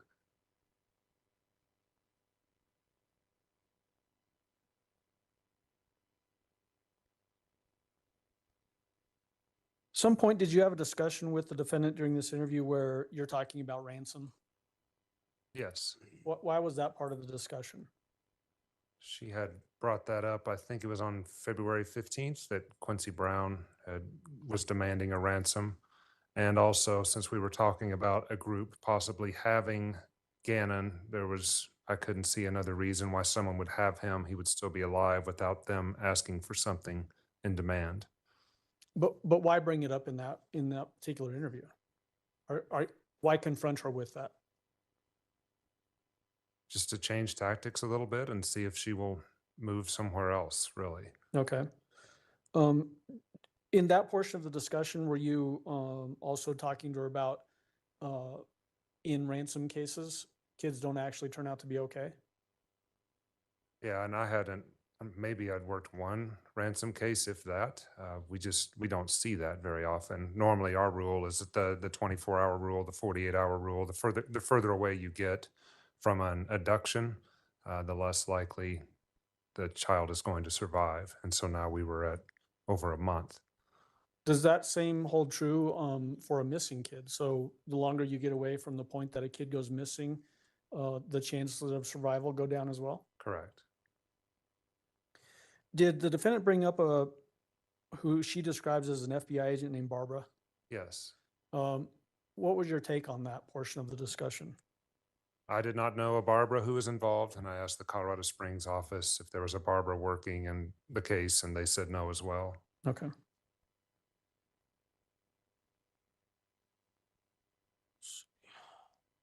The next section, Judge, that I want to get into is about a 10-minute video. Do you want me to go into that, play it, and then? Let's do that. And then Okay. have a break. So preceding that, she's already sort of challenged you on, because you asked the question a particular way, that shows that she couldn't trust you as it relates to Quincy being in Mexico. Do you remember that part? Yes, Does she bring that up again about that's why I have a problem with trust? yes. All right, and so I'm going to jump to 2 hours and 49 minutes and 1 second.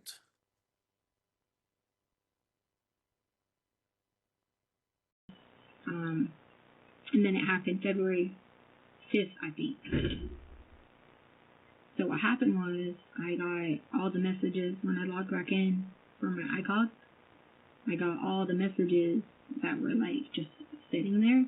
And so I took that message and I forwarded it to, like, I sent it to people and I sent it to Albert.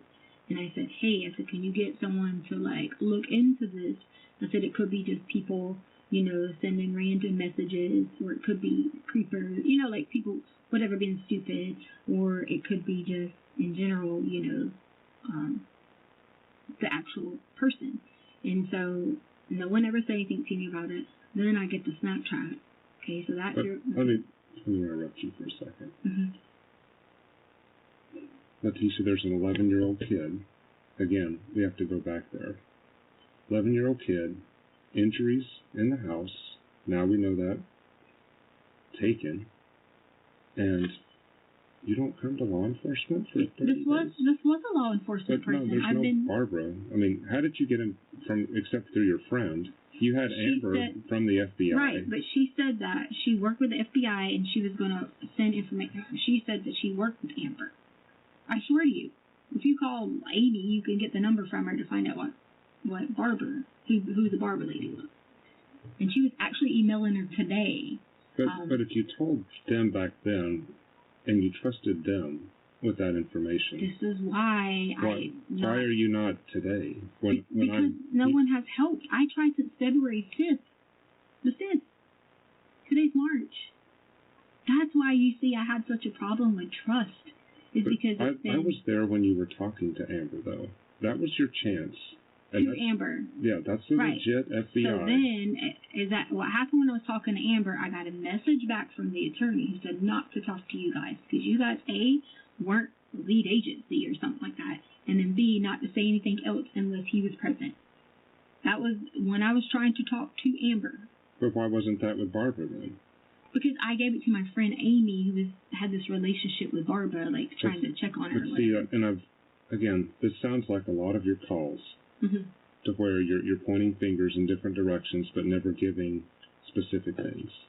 Right, I did. Right now, I mean, if Gannon is somewhere, and you can get us there, and he sent proof of life or a picture of Gannon or whatever else, it makes no sense for some man to have an 11-year-old child. It wasn't that. It was because we thought it was someone playing games. And if someone was playing games, we were trying to say that person would have been, like obstructing or whatever. That was the whole point. Not somebody had him and they were like, here, come get. My point was that we thought it was someone, hey, here's someone playing games. Could you find out who this person is? Yeah, but do you see where that's going? And all your talks with Al. Those are distractions. Those take up time. Yeah. And Gannon's over here. Somewhere. Yeah. And you are misleading law enforcement. No, I didn't mislead them. No. Well, you're misleading anybody who would report to us. No, I didn't mislead any of them. Who did I mislead? With all these other stories. That was to Albert. I wasn't misleading law enforcement. But you knew we were in the room. You because just said that. I wouldn't have said stuff like that if I was trying to mislead. I was just being whatever to Albert because he was making me upset.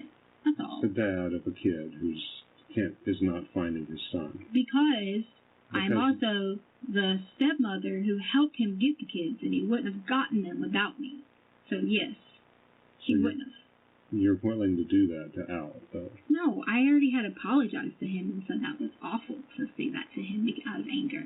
I had already done that. But before we kick this thing in motion about all this protection and whatever, why haven't you said one thing, though, today? How in the world would he suffer a head wound on Saturday that required... I didn't say it was a head wound that required anything. I said the head thing you're talking about when I said something to Albert. I said the head thing you're talking about. That's what I said. So the bike accident thing? You already tried a bike accident. No, the head thing talking to Albert. Never mind. I'll just wait until you are ready to talk to me with from beginning to the end, because I already said that is completely irrelevant to anything that what you're talking about. Completely irrelevant. I told Albert something else that was just stories, just to be whatever to him. And it was wrong, and I already had apologized So to the Albert. things that you told Albert were that he was feeling these burns. Was that happening? I'm not going to answer any more questions because you're asking me about things telling Albert out of being upset. There was nothing happening that I was telling Albert. Nothing. I was literally just saying that to Albert because I was upset for him not standing by me and was figuring this out. This had nothing to do with me wanting to purposefully do whatever or tell you guys anything. That was not what it was. But, it was me being upset with Albert. Let me go back to a kid missing is about as bad as it gets. Oh, yeah. I had a bank robbery 15 years ago to where a female went in the bank, she robbed the bank, she got the money, she came back to the car, and she drove away. Mm-hmm. She was prosecuted for that. There were guys in the car with guns. Mm-hmm. Okay, but she could have gone into the bank, said, lock those doors, those guys are making me do this. Right. Yeah. Yours is now, we have 30-some days of Gannon missing, and you haven't talked to one law enforcement officer to say, I know where he is and he's safe. I never did not try to talk to you guys. I never did not. No one ever, when I felt like I was getting like completely like bam, bam, bam, bombarded by the El Paso, no one ever reached out to me from FBI to like have a conversation like you did. No one ever did. And you don't feel comfortable talking to El Paso, why? It's not that I don't feel comfortable talking to them.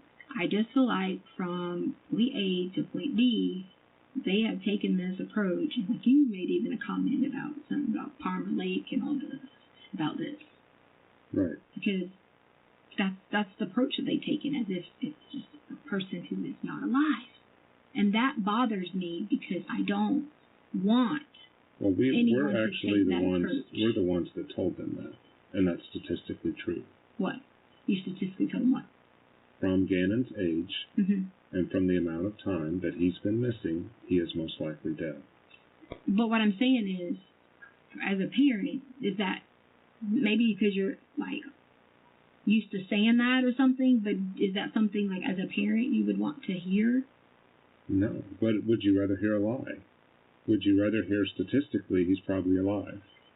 When it's about I would say it's less than a 1% chance at this point. But why? And him being 11, they would have asked for something. But why? Kidnappings don't happen without a demand or Mm-hmm. without it being a parental deal. Parental deal or a demand. Yeah. So you're saying that nothing else, nobody intervenes ever. Ever. I've seen one other time, and again, I've worked violent crime in Denver for 20 years, Mm-hmm. a little over. And I saw one kid wander down the street. He had autism, Mm-hmm. and this was up in Brighton. And a guy took him in the house. He had him for a day. The guy was mentally disabled as well, so we had two things happening at once. We had a kid Mm-hmm. with autism who just started wandering, and then we had a developmentally delayed adult who was just playing video games with him for 24 hours. Mm-hmm. But we ended up, the public said, there. Mm-hmm. And I remember knocking on the door. He had made little blankets for the kid in there. The kid was playing video games, and nothing bad had happened. Right. That's the exception. I've been to where kids have been dismembered, 10-year-olds. That's awful. And from the blood in the house, that's what I'm thinking That's awful. happened. I'm not saying he Dismembered? just got dismembered in the house, but Mm-mm. there's enough blood in there Mm-mm. that we don't think he survived. Mm-mm. How could you have like possibly say that when you clearly see Gannon walking, leaving on Monday. Yeah. That's No, leaving on Monday at 10, yes. right. Correct. Right. Walking. Okay? But he comes back. Walking. Correct. Okay? Walking. Not walking well. Totally fine. Stomach hurts. Awkward like this. Yes. Okay. Yeah, but he's back at 2. Back at 2. Mm-hmm. Okay. Okay. If that's what you say, then then this whole thing is like even pointless to even say anything, because if you're saying back at 2, but then you're also saying something about going legs and here and there and whatever, and it's like none of it is even making sense. It doesn't even make sense. So to between me, the 2 Petco trips is when he disappeared then. It doesn't make sense to me Leticia. to say. So let me tell you. I've been working for 14 years with a guy named Scott Kimball. He's our informant that went around killing the girls. Do you remember me telling you about him before? Oh, yeah. When we first started. Yeah. Not our best day, because I have dads out there who still wonder if their daughters are alive. Mm-hmm. Scott taught me one thing very well. There's only 2 people that can tell a story when someone either goes missing. Because one of these girls, Jennifer, she's still missing. Like I said, we're pretty sure she's dead because it's been 14 years since anybody's seen her. But Scott told me, John, only 2 people can testify to what happened between me and Jennifer. And that's me, and that's Jennifer. Right. And you're never going to find her.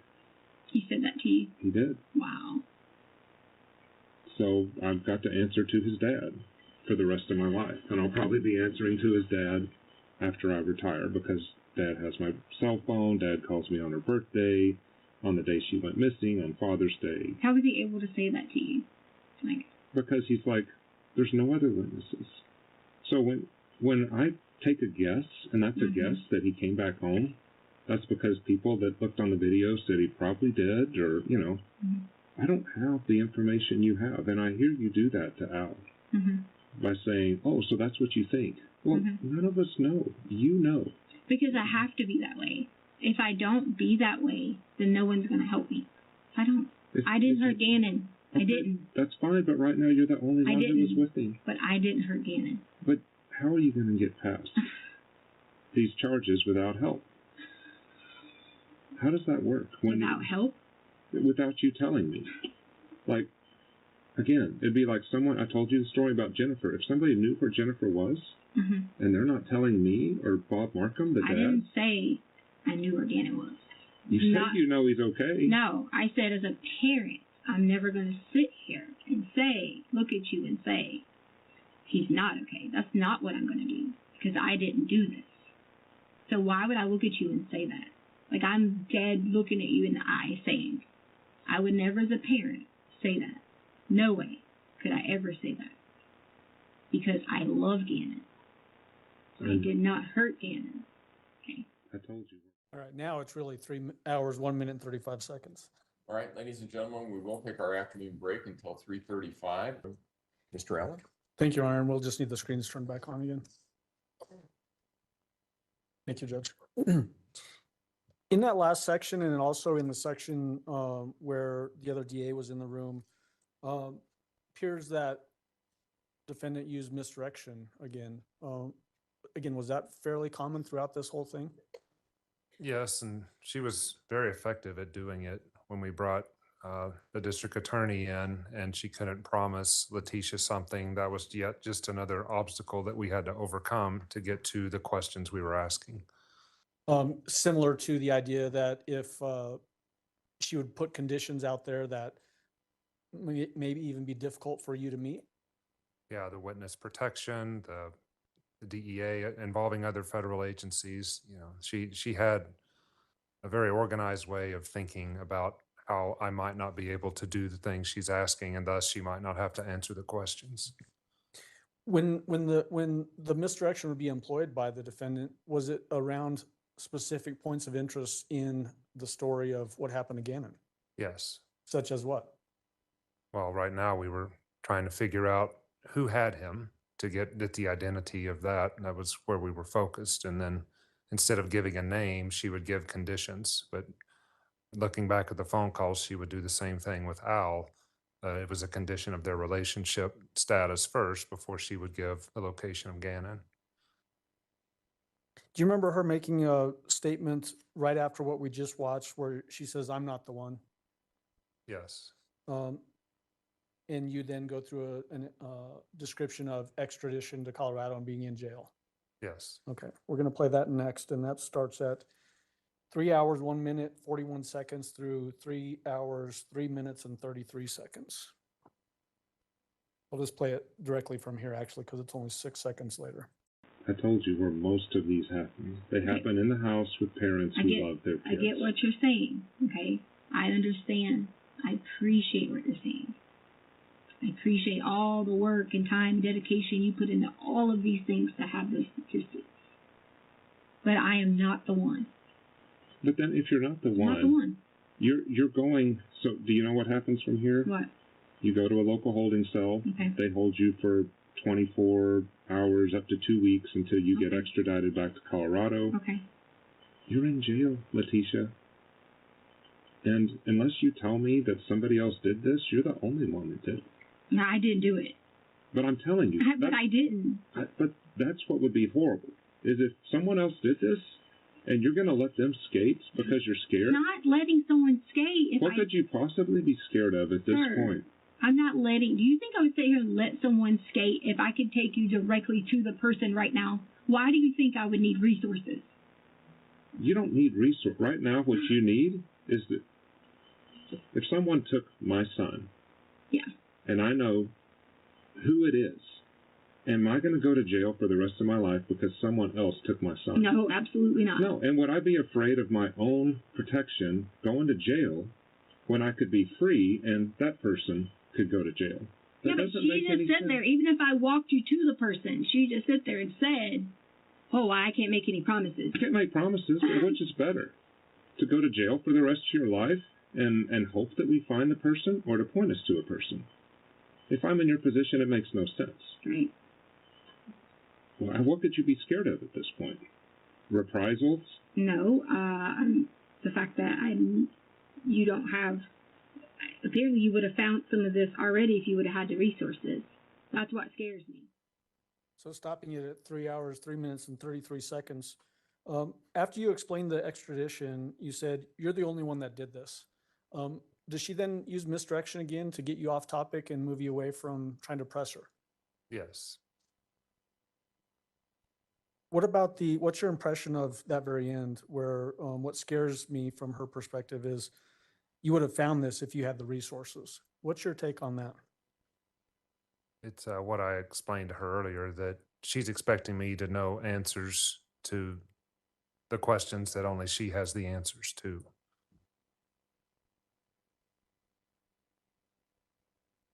Is she also, in a sense, challenging whether you even have the ability as an FBI agency to provide her the things that she's putting down as conditions? Yes. Did you confront her by saying right after this, her story makes no sense? I did. So I'm going to jump to that section. It's 3 hours, 3 minutes, and 49 seconds. And it goes through 3 hours, 4 minutes, and 59 seconds. Letecia, your story makes no sense. And what it goes back to now is that you can't take responsibility for what happened to Gannon. I didn't do anything to Gannon, sir. You can't insert someone else in here unless you're going to tell me who it is. Okay, I didn't do anything to Gannon, sir. That's fine. But then you would tell me who it is if it's someone else. I didn't do anything to Gannon, sir. Did he do it to himself? Okay. I didn't do anything to I'm not asking you if you did. I'm asking did Gannon do it to himself? Do what to himself? The head injury, the neck injury, whatever that was that caused that pool of blood down by the bottom of its bed. You know that the sheets and all that stuff, the blood seeps down in. And what now? The blood seeped down through that corner. Sheets? Through the sheets into the mattress. I have no idea what you're even talking about. You cleaned it up off the wall. So wait. There's. Do you know where the head of his bed was? I don't know anything about blood and sheets, okay? I did not take any sheets and clean up. You told Al on the phone you cleaned up the wall. The room is ready whenever you. So now paused at 3 hours, 4 minutes and 59 seconds. You start to confront her about the head injury and the blood and all that sort of thing. Did she use misdirection there again, directing away from the head injury? Yes. What was significant about that to you? By this point, none of my questioning was effective with her. So every time we would go to one of these and she would misdirect, the significance just was that I was going to have to change course yet again. Again, was this happening as you're trying to dive into what actually happened to Gannon, but then she diverts over to the sheets? Yes. What's happening here where someone's come in and said something to you and then you're getting up to leave? So Letecia had requested to talk to me off camera, and the police department could not turn the camera off. So they had decided to get us a separate room, and myself and Special Agent Cohen were going to speak with Letecia off camera in this other room. And so is there a period of time where the room is just empty while you're off with the defendant in some other room? Yes. Okay, so we're going to talk about that. And so I'm going to play it until both of you are out of the room, and then we'll pause it again. Okay, Letecia, for your request, I'm just going to leave that recorder in there, and we're going to a room that doesn't record. Are you sure you don't need to go to the restroom? I'm good. Bring those in case somebody makes some notes. Do you need anything to eat? Mm-hmm. Take your water with you just in case, please. Okay. I think it's right there. Bring it back. Straight? So before we get into this off-camera discussion that you had with the defendant, that little portion where she was inside the room by just herself, did you see anything in there that caused you concern as to her mental faculties? No. Did she appear to be acting normal to you? Yes. Okay. This off-camera discussion, let's talk about first just the process that was undertaken here. Who was involved with it, first of all? Well, Myrtle Beach arranged for us to have another room to talk with her in. I believe chairs were already put out. It was a lot bigger room than this one, from what I recall. And myself, I introduced, or I guess Special Agent Cohen introduced himself, and we just sat in the middle of the room to see what she had to say. And when you say Special Agent Cohen, you're talking about the guy sitting here? That guy, yes. That guy? Should we call him that guy from now on? How long would you say that portion of your interaction with the defendant lasted? I recall about 30 or 40 minutes, maybe. Was she talking to you in that room much the same way we've been seeing in this recorded interview? Yes. Can you give the jury some idea as to what that means? It was more of needing protection that I recall. The primary things I remember from this was that this person or people that she was saying was responsible for Gannon might have been associated with an app that was on her phone, and that Al had wanted Letecia to participate in a threesome, and this person that was part of the threesome might be the person responsible for Gannon's disappearance. When you say these people, is she pointing her finger away from herself saying these people, or is she saying these people that are inside of herself? No, it's another person, and why I say people is when she's talking to me, it sounded like a group.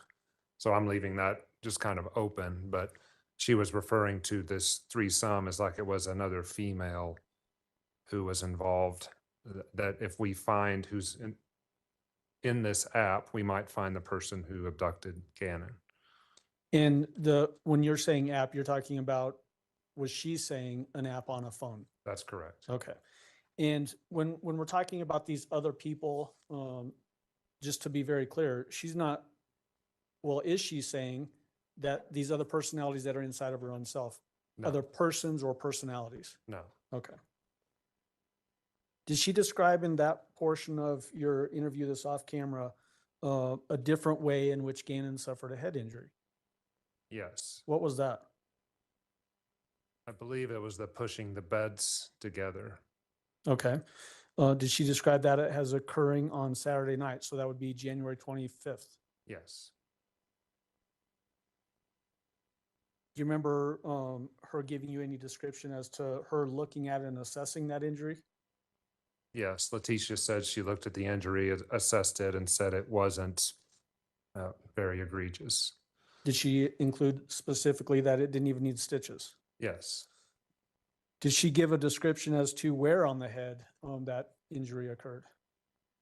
I don't recall at this point. Okay. If you saw your report, would that refresh your memory? Yes, Okay, hold on just a second.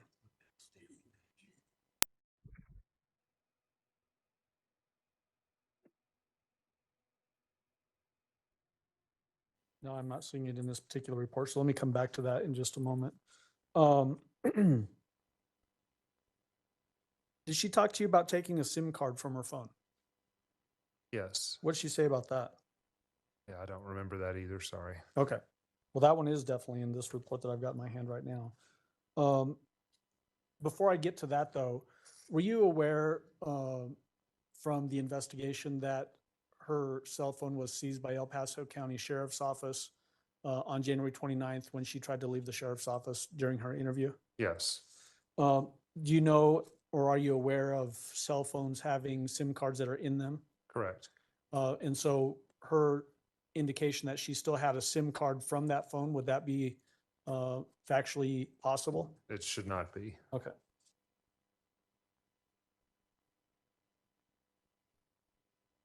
I'm going to show you again, this is 7218. I'm sorry, 7219.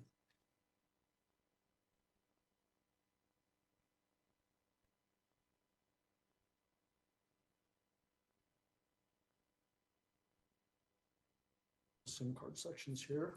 This is pagination 11-7220, page 3 of 4. Look at that when you're done. Okay. Did that refresh your memory? Yes. What did she say about the SIM card? She said that it was the SIM card she had previously, but she had placed it in her friend's phone. Okay. Did she describe getting a bunch of messages then at that time? Yes. Was this another distraction in your mind? Yes, it was nothing that we thought was possible. I don't even know if the investigation was able to verify it or not, because that happened after my involvement. Okay. And then going back to that head injury issue that we were talking about earlier, where I asked if it would refresh your memory to see the report. I just didn't pick up this one page. It's 117218. May I approach and have him review that page? Or Okay, go ahead.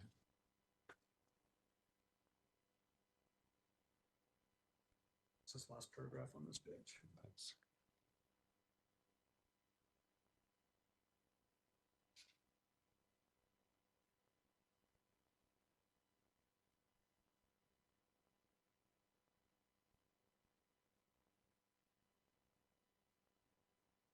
Okay, Did that refresh your memory? it did. Where did she describe that head injury that was caused by pushing the beds together occurring on Gannon's head? She said it was a gash in his left temple. Did she also give a full assessment of other injuries during this portion? No. Okay.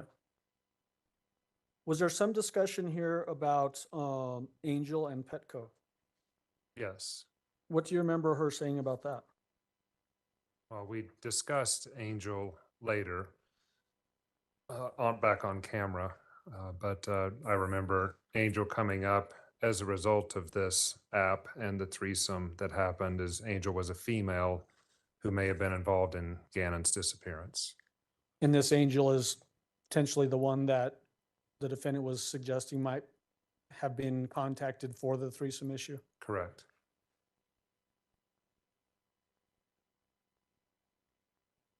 Shortly after that portion of the discussion, do you come back on camera with the defendant?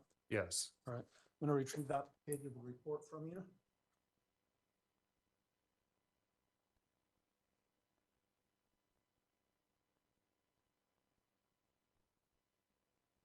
and jump to the next time that you're in the room, which is 3 hours, 13 minutes, and 25 seconds.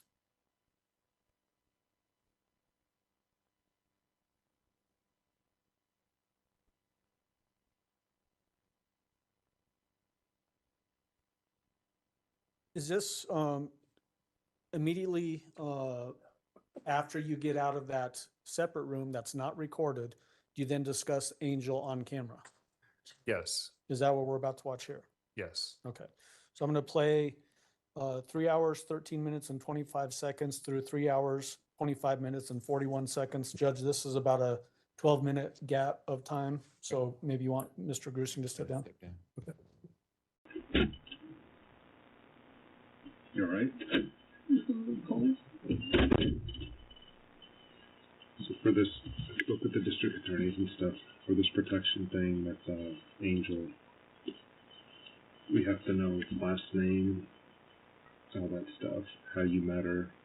I mean, I know you say that app and whatever, but how else do we identify Angel?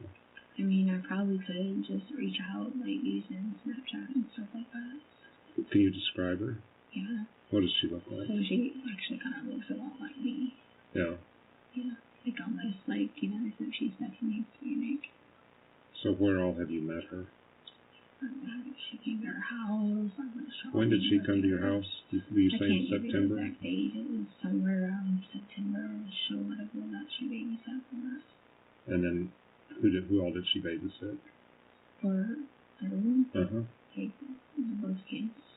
Okay. We had a bunch of it. Like, we had people who would be like a babysitter in the neighborhood, and like friends came over, and we had another friend that came over for like Thanksgiving, and that helped babysit. So we had quite a few people that would help here and there, and then there was the main babysitter, and she was. So these messages that are coming through to your phone, the, you know, threats or whatever they are coming from her? So you can get on a VPN network or something like that. You could probably reach out to Snapchat. So, but the last Snapchat name that I have of hers. What is her Snapchat name? I would need to have my phone. But do you remember? Did it have her name in it? Was it a numbers? Exactly. I would just, that's why I asked for help, but he's not willing to help, so. He's not willing to help. So,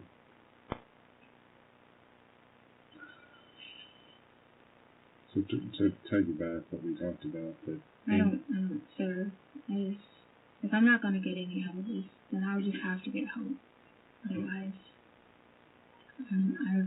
I trusted you to talk to you. well, we went in there, I know. and I don't know, Letecia, if it's just the way you're used to communicating Right. over a long period of time, but Yeah. when you're asked a question, you don't really answer. You kind of go in a little circle. So Right. if I I've said always like, done that my yeah, entire life. well, I said like, where did you last see Yeah. Gannon? And then you said, well, it's supposed to drop off, you know. Yeah. So we're just used to asking you a question and then Yeah. you tell us an answer. Mhm. And it's just, you know. I just don't. I've always like said, talk and whatever, just because it's how I talk. So are you? That's just how you've always done for like the last 5-10 years. I mean, most of the time, it's nothing like personal with anyone. I knew nobody was going to help me, so it's pointless. Like, It's gonna look bad. No, I'm not. That's not what I'm talking about. I'm talking about it's going to look like I was doing these bad things with people, and I just, No, it's not even gonna look like that. yeah. Here's what it's going to look like: is that you were the last one with Gannon. Nothing on this Angel thing we can't authenticate any of that. When you say it's all off camera, like with the black Impala in the parking lot, we have cameras for that whole place, and we don't see you meet with Okay. anybody. Well, can you like show me that so that I can show you what direction? But you would know where it is. Where did I you said meet? what direction, because I'm not from Colorado, so can I show you like on camera the video that you're talking about, what direction? Like where it would be at, so maybe you could pull, like, if you wanted to pull a camera off of another place. I mean, because there's lots of places you could have pulled a camera off of. That's all I'm asking for. I mean, Well, that's offering help. yeah, it's help, but Gannon goes into this car. I mean, this is a person that you trust. I do. Right. That's the thing. What am I supposed to Angel. do? So then why would you go home and say that he's here, that he's now gone away, that you're leading? I never said he was here, not gone Well, away. that he was at the house. Okay. Yeah, but do you see where I'm going with that? Why would you make up that story to law enforcement? What story? That he was going to a friend's house. Because if her nephew was a friend. I mean, I don't understand how that's a problem. Angel's nephew was a friend. Oh, that's right, that they had played together. But did she live in your area? Yes. Where did she live? I don't know. Really, again, I'm like constantly, like stuff will come through, and it will be people sending stuff, saying stuff. But the people, are they different people from Angel? I mean, are they acting on her behalf? Because that doesn't sound like a friend to me. Obviously, if they're not helping with your child, they're not friends. But how do you think that makes someone look? You know, trusting people. You see, doesn't that make someone look like they're irresponsible? Not trusting people, Yeah. trusting someone. Okay. Do you know who tells the story from here on out? Your story? I asked for help. But do you know who tells the story? How this works out from here? Could have taken you to do a lot of things. You could watch me on my phone do a lot of things. If there is an Angel, well, just like we found Quincy Brown right away, we can find Angel. But if there's not an Angel, that's the last story you're going to tell law enforcement about Gannon. Sir. But I mean, we'll get your warrants for that threes thing, whatever else. We'll go interview this Angel, and if it's like what I think Quincy Brown is, Okay. then Angel's just You're going not trying to help me, sir. I will help you. Okay. Well, I tried. I tried to get your help. When I gave you the rawest information, I tried to get your help, but you wouldn't help me. But I think I can help you. How is that? I help him be find him. That's how. Believing. Did just like they did. I'm happy to chase down anything you tell me to. You did just like they did. Letecia, and I can, is that I think that Al left you alone because he's gone to Alaska for so long, and then he's on this trip, and you're left raising Gannon, and something bad happens. I don't know if it's your fault or Gannon's, it doesn't really matter. And you panic, and you ask, was I the person talking for Al? Yes, I was. But I think the closest you came was talking about his head injury. And then, because you asked Al, I would have, No, if someone took your son, you would have called. I did call. You did not call the police. Yes, I did. I called the police. Petco, right when he was taken. No, that's not taken. He was supposed to be playing. As soon as he wasn't home, I did. But you were supposed to meet her, the next morning? No, I called immediately when at 6 o'clock at the time he was supposed to be home. I called the police. I did. And then what did you tell him? You already know what I told them. Yeah, but that doesn't make any sense. Why doesn't? Yes. Because I told you, I have talked to a lot of people that are sitting in the same chair you are right now, and I've seen them, and I'm sorry if it offends you if I say story, but that's the only way you're coping with this right now. Coping? Yes. Yeah. We all cope. Okay. Sir, We I didn't do. ever Gannon, okay? I'm not saying you did. I'm just saying that you're unwilling to come to the truth Okay. Well, because it's going to be painful. I gave you the truth. I didn't hurt Gannon. That's the truth. So the last truth you want to tell me, I'm not just to going make to say sure, anything else, sir. is the Angel story. I'm not going to say anything else, sir, because you didn't help me. I will help you if you will tell me one concrete way to find Gannon. So, Okay. Letecia, You're not trying to help me, sir. yes I am. No, you're not. I'm not trying to help, sir. You can be a hero here. You can, I'm far from a hero but you can because be I'm one. a parent. You're a who parent did who not was. hurt a child. You're a parent who was left behind to deal with a stepson. No, it and wasn't. stepkid. It wasn't a problem. No, You it's think a that was- problem when something like this happens Sir, in the that's not house. it was not a problem to take care of our children. Then what happened? That's not a problem. That's not a problem at all. Like, for you to say that to someone, it's hurtful. That's what's hurtful. It's not a problem to take care of children. It's not a problem to take care of children, but bad things happen in the house all the time. And how? No. Yes. No, sir. I mean, John, no. No. Do you want me to walk through where all the blood was, or do you know it already? Listen, sir, I don't. Can you- I know for a fact that I did not hurt Gannon. How is the bottom of your shoe have And Gannon's as blood in long it? as I can live with that and know that God knows I did not hurt Gannon, then I'm okay with that. Well, you can convince yourself of that all day. Okay, But sir, that's not helping me, sir. is there a way for me to help you? Even if Okay. you're trying to convince yourself it didn't happen, Okay. is there some way for you to say through a third party? Okay, sure. Whatever you say, sir. I mean, I don't know what else to tell you, but I did not hurt Gannon. Did not. Then you won't tell me who did. Would not. All that blood would not be in the house if Angel just I met, would- met him at a Petco. It's not. You're like that's far beyond what you're even talking about. What is far beyond? There's like many of times we've had blood in our house. Do you remember the spray that was on the wall? I mean, goodness gracious. I've seen the markers from the spray. The spray went from the bed all the way up here. Well, you had to clean it up. Smear? No, it's not a smear. All right, whatever, sir. It's a spray. All right, sir. I don't know what you're talking about. Spray. I don't know what that means. It's called spatter. I don't know anything about that. So Okay. it comes from aspirated. You're going to hear all this anyway, so I'll tell Okay, you. sir, that's It comes fine. from aspirated blood. Okay. Do you know what that means? No. It means that he didn't accidentally do it. Okay. Okay. Whatever, sir. So that's what we were waiting on for the Okay. warrants, because somebody struck Gannon in the bed. No. No? If someone struck Gannon in the bed, That's thank what happened. God we were all drugged then. If that's what you're saying happened. That's what the blood God, shows. we were all drugged.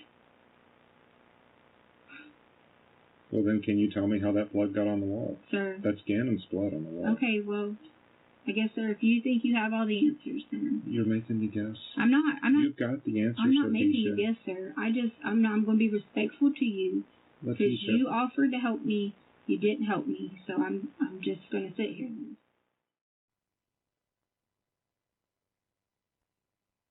So we've got it paused at 3 hours, 25 minutes and 41 seconds. Mr. Grusing, this continuation of the discussion about Angel, was there any indication in the investigation that somebody by the name of Angel was involved in Gannon's disappearance? No. At the beginning, when you asked her for her being the defendant for a description of Angel, what did she say? She said that Angel looks a lot like herself. Do you remember the defendant saying that she had no motive to do this? Yes. We're going to play that next. It's 3 hours, 26 minutes through 3 hours, 34 minutes.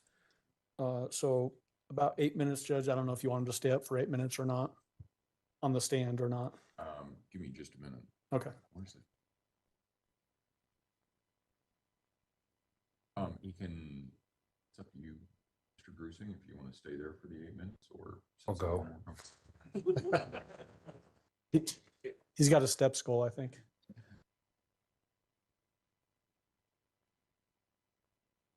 if someone presents us with evidence, then we just follow the evidence. Okay. Right well, now, you're the last person with okay. Gannon. Then You- I don't do bad things to people. I don't.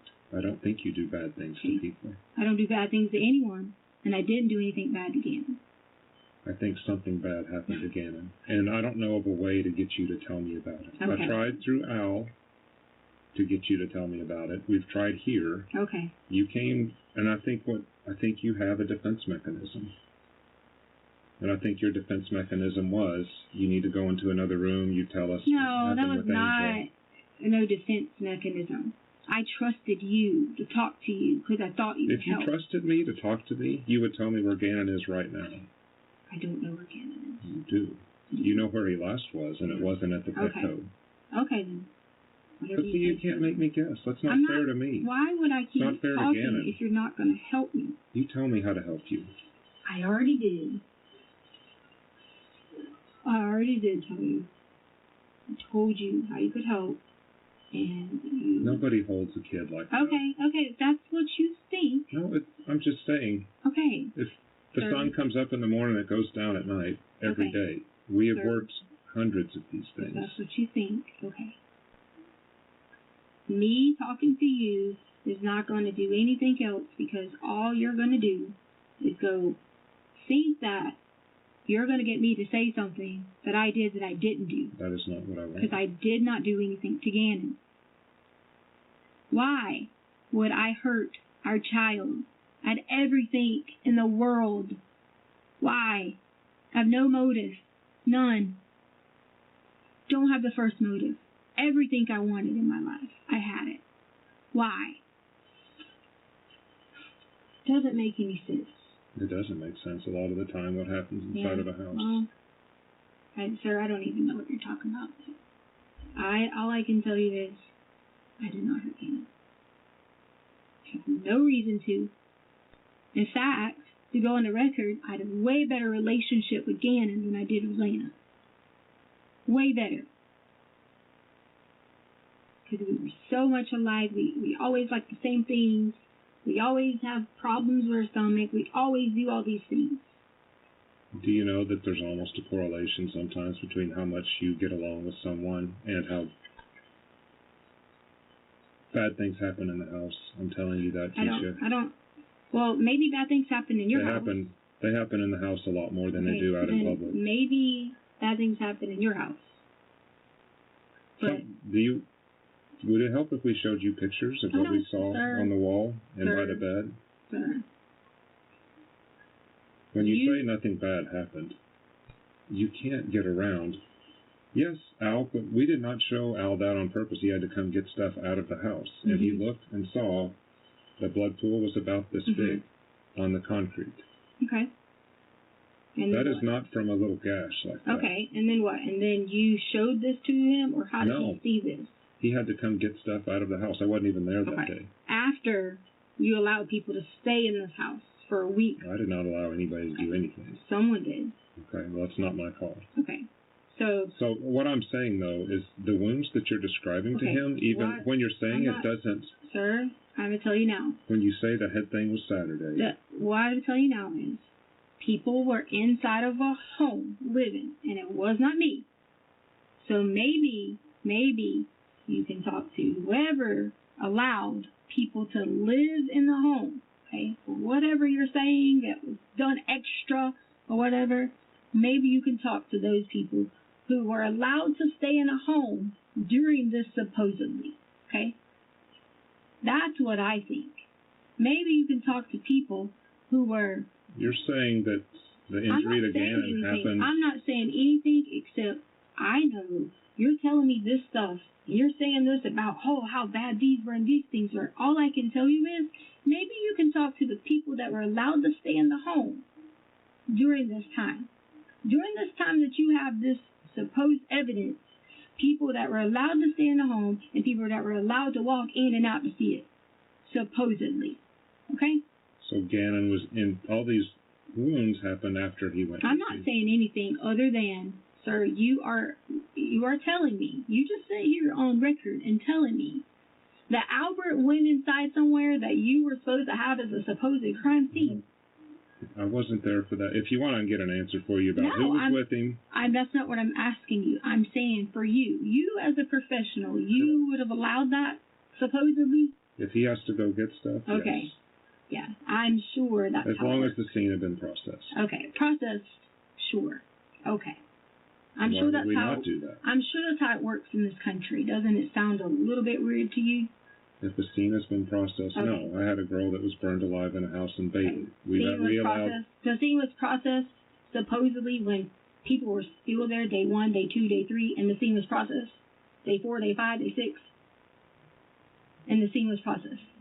You're saying that people were going in and out of the house, civilians, while they were processing the scene. I'm asking you that because apparently That's right. you said the scene was processed, and then you want me to talk to you when I know that how shady that whole situation is, and you want me to give you answers for how shady that is. So you need to tell me in the scene that was processed, day 1, day 2, day 3, day 4, there was nobody going in and out. There was people living there. Right. Okay. When they thought Gannon was still alive. Okay, living there. Okay, but you're saying the scene is processed because you, not you, but people surely were there.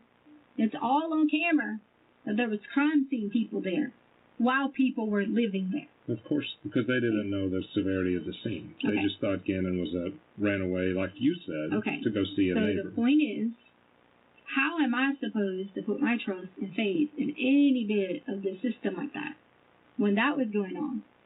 How? So you're trying to put faith in a system where you No, I'm gave them talking to misleading you. I'm information. talking to you. I'm saying If you would have told police the very first night that he was taken forcibly, everything would have been different. That's not forcibly, okay? I said exactly what I said, which was he didn't come back at 6 o'clock. If you would have said other people have him and they should not have him, it would have been different. You controlled the way that law enforcement responded. I did. So now it's my fault that they Yes, by had you saying he's people walking over in to play there, with a friend. had people in there doing a supposed crime scene, and now you have all this stuff after you let people live there. And now you want to look at me and say something. Sir, I did not hurt Gannon. Okay? Okay, well, who did? Did not. Who did? Did not. Just like all Why of are the you other things. Why are you telling me you did not? I don't care if you did or not. I'm just Leticia. telling you. Yes, you do No, care. I You're a don't. father. You would care. I care about Gannon. I don't care if you did it or not. Sir, I didn't. Okay? But you're saying you did it, but that doesn't help us find you. Okay, well, I didn't do it. I didn't do anything. I would not have no motive, no I'm reason not asking you about to motive hurt or reason. our child. No reason. Who did? No reason. No reason. Mr. Grusing, at the beginning you talked to or made a statement about a defense mechanism going into the other room. What was the purpose of you saying that? Well, defense mechanism or misdirection. I was trying to, hone in on what happened that day. And neither I nor Special Agent Cohen found her story about Angel to be credible.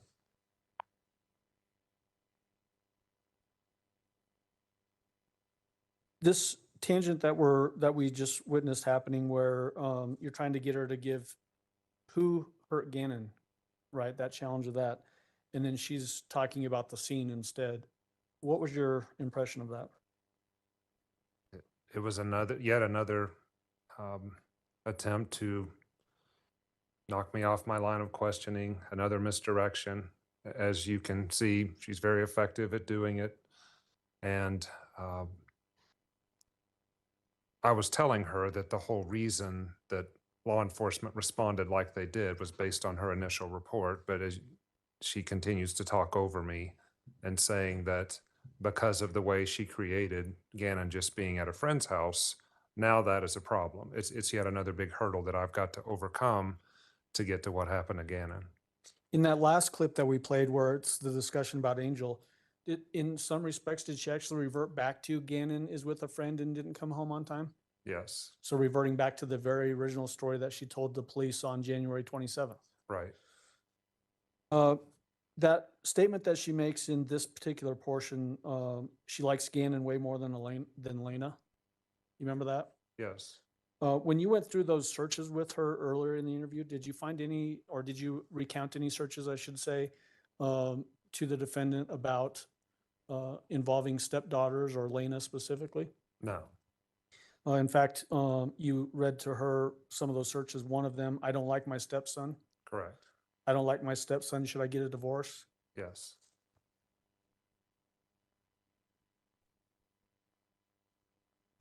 Did you ask her after this portion of the discussion about Quincy and Eduardo and the mountains? I did.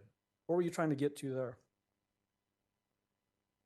Well, as you could see with this story, it didn't take her long to get off of Angel and then divert to other people being in the house. And I wanted to just address the other stories yet again. And again, where we are at this point is we're still trying to find clues about where Gannon is.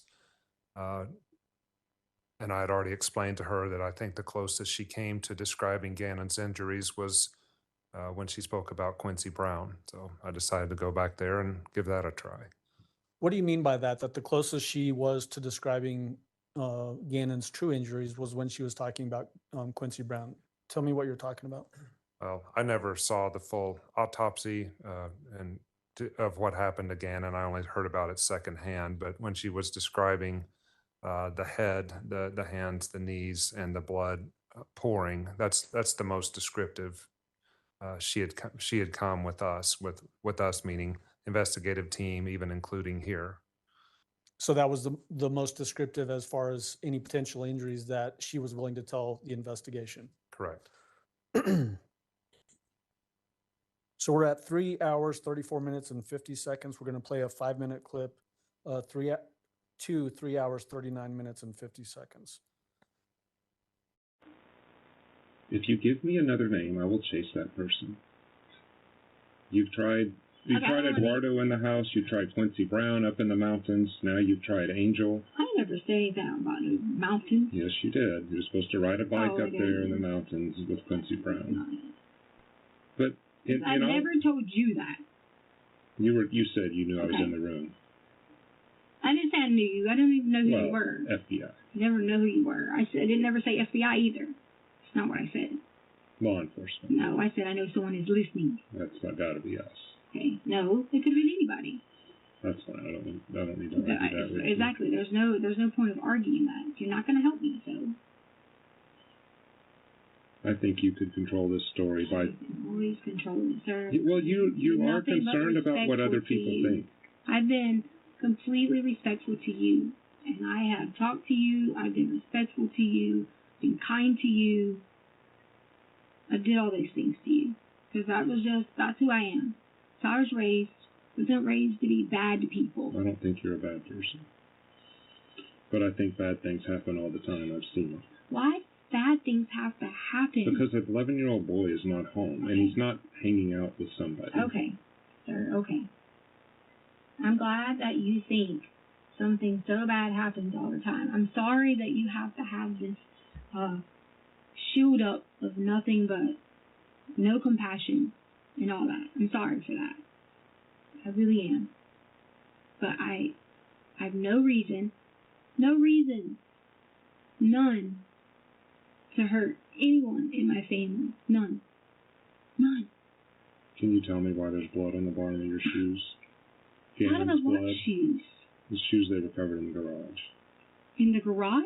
Or in the top of the washer or something. Did you think I didn't walk around in shoes?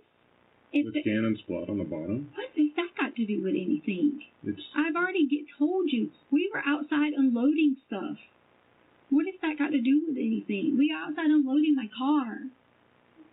I mean, come on. That doesn't mean somebody's this bad person and done something wrong. That doesn't mean that, sir. At all. Nothing like that. To hurt Gannon, innocent, loving, help me out more than any person in the household. More than Albert. More than anyone. Help me. I'm not saying Gannon's a bad kid. No, help me. Do you know how much you'd be helping me with everything? Pulling everybody else's slack. Who did it? Gannon. Yeah, and I think that's why this is so hard. No, it's not. You're right. It's hard, you're right. It's hard because I didn't hurt Gannon. That's why it's hard. So to not have him helping me, that is hard too. Very hard. Knowing that right now, sitting at home, Gannon knowing the situation, you know what Gannon would do? He would wait on me anything I would ask him just to make sure I was okay. Anything. I wouldn't doubt that. Oh, he would. Before even Albert would even do it, he would. If he was sitting here right now and needed anything from me to ask him to do anything, he would do it. So there's no intention, motive, reasoning, nothing for Gannon. Nothing to hurt him in any kind of way. None. Nada. Now, you did say on the phone calls there was no premeditation involved. You said I was saying to Albert, like he was, if you're talking about when Albert was asking me that, I was simply saying, because you were trying to get him, or whoever was trying to get him to walk me down some pathway of whatever it may be, whatever that may be. Come on, sir. I didn't wake up and be like, oh, my life changed today. That's not how it works in life. Bad people, whether you say do this or do that or do that or do this, they just do bad things no, to people. it's not necessarily true. Okay, well, I told you good people do bad things. I've seen it. are you a good person? Yes. And you do bad things? Mm-hmm. Okay. Yeah. But if you had any key to telling us where Gannon is, you would tell it to us if you were a good person. Would you not? And so you're... So pausing it now at 3 hours, 39 minutes, and 50 seconds. At the very beginning of this, you said, if you give me another name, we'll chase that down. Have you ever tried to go back and count the number of different versions of stories this defendant gave during the pendency of this investigation? No, I've not. Is it too many to count? I just haven't sat down and done it. It's Yeah. quite a few. And then variations of maybe like the Quincy Brown story has different branches of that story. Correct. The Eduardo story has different branches on that story. Yes. The Gannon was playing with a friend and didn't come home. Are there different branches to that story? Yes. And then we get the pregnant woman with a money in her belly story, different story. Right. Why did you tell her you don't think you're a bad person? What was the purpose of that? It's hard to get someone to talk about something bad if they think the person talking to them already thinks they're bad. Were you hoping that that would maybe loosen her up and she would give you some information? Well, and yeah, I think she did not intend for this, whatever the awful thing was that happened to Gannon, to happen. That's what you were trying to get her to Correct. believe you were thinking? Yes. Okay. Were you actually thinking that? Yeah, I didn't know how all this started as far as I was only taking my role in this investigation. I was not the case agent. My role was just to speak with Letecia, take in as many facts as I could for these interviews. And so I was taking in what she was saying, and she was putting it back again to me with a foot injury on Saturday and now a head injury on Saturday. So we've got a progression of things happening. And I was just gathering from her what I can and passing it on to the investigative team. When you said those things, you obviously didn't have Gannon's body had not been recovered yet. That's correct. Hadn't heard anything about an autopsy and the number of injuries that he had suffered. Yes. Okay. Do you remember asking her right after this clip that we just saw about where did you last see Gannon? Yes. Why did you want to go down that path? In my experience, especially if you have a close relationship with someone who has disappeared, you are clearly able to articulate the last time that you saw that person. And so far in the phone calls with Al and even with my time, she has not said what that very last sighting of him was. Okay, and we're going to jump to that section now. 3 hours, 40 minutes, and 59 seconds. And we're going to play it through 3 hours, 45 minutes, and 5 seconds. Yes. Your argument isn't going to work, Letecia. Argument about what? Your argument that somebody took him. You're not going to be able to tell that story. Okay. If you help us today Okay, so. find out where Gannon is, if you could, because I have 100% confidence that you can tell me exactly where you last left Gannon. Okay. Now you're accusing me. I'm just telling you what Okay. the research shows, what our investigation shows. Well, I'm Then glad that listen. you have research, though. I'm glad you researched it. It will look much better for you. I didn't do anything. So what do you want me to look better at? I didn't do Are you anything. going to tell me right now that the last place you saw Gannon I'm is not really gonna him say getting anything. into an Impala? Sir, I'm not going to say anything because you're not trying to help me. Finding Gannon would help you. Oh, yeah, I know. Don't Wouldn't you it? think that? Then tell me where Don't he you is. think that? Don't you? I know it. Really don't think that? So tell me where he is and let me help you. I don't know where he is. Where did you last see him? I'm not, sir. I'm not. You proved that you were not going to help me. Okay, you did. You proved you were not going to help me. If you tell me where you last saw him, I can help you. I promise you that, Letecia. I don't get it. Then her Gannon. I mean, I don't know how to write that out, say it in 10 different languages. So what do you want me to say? You didn't hurt Gannon? Did you kill Gannon? No. No. Did you put Gannon somewhere? No. You didn't put him in a Oh dumpster. my God.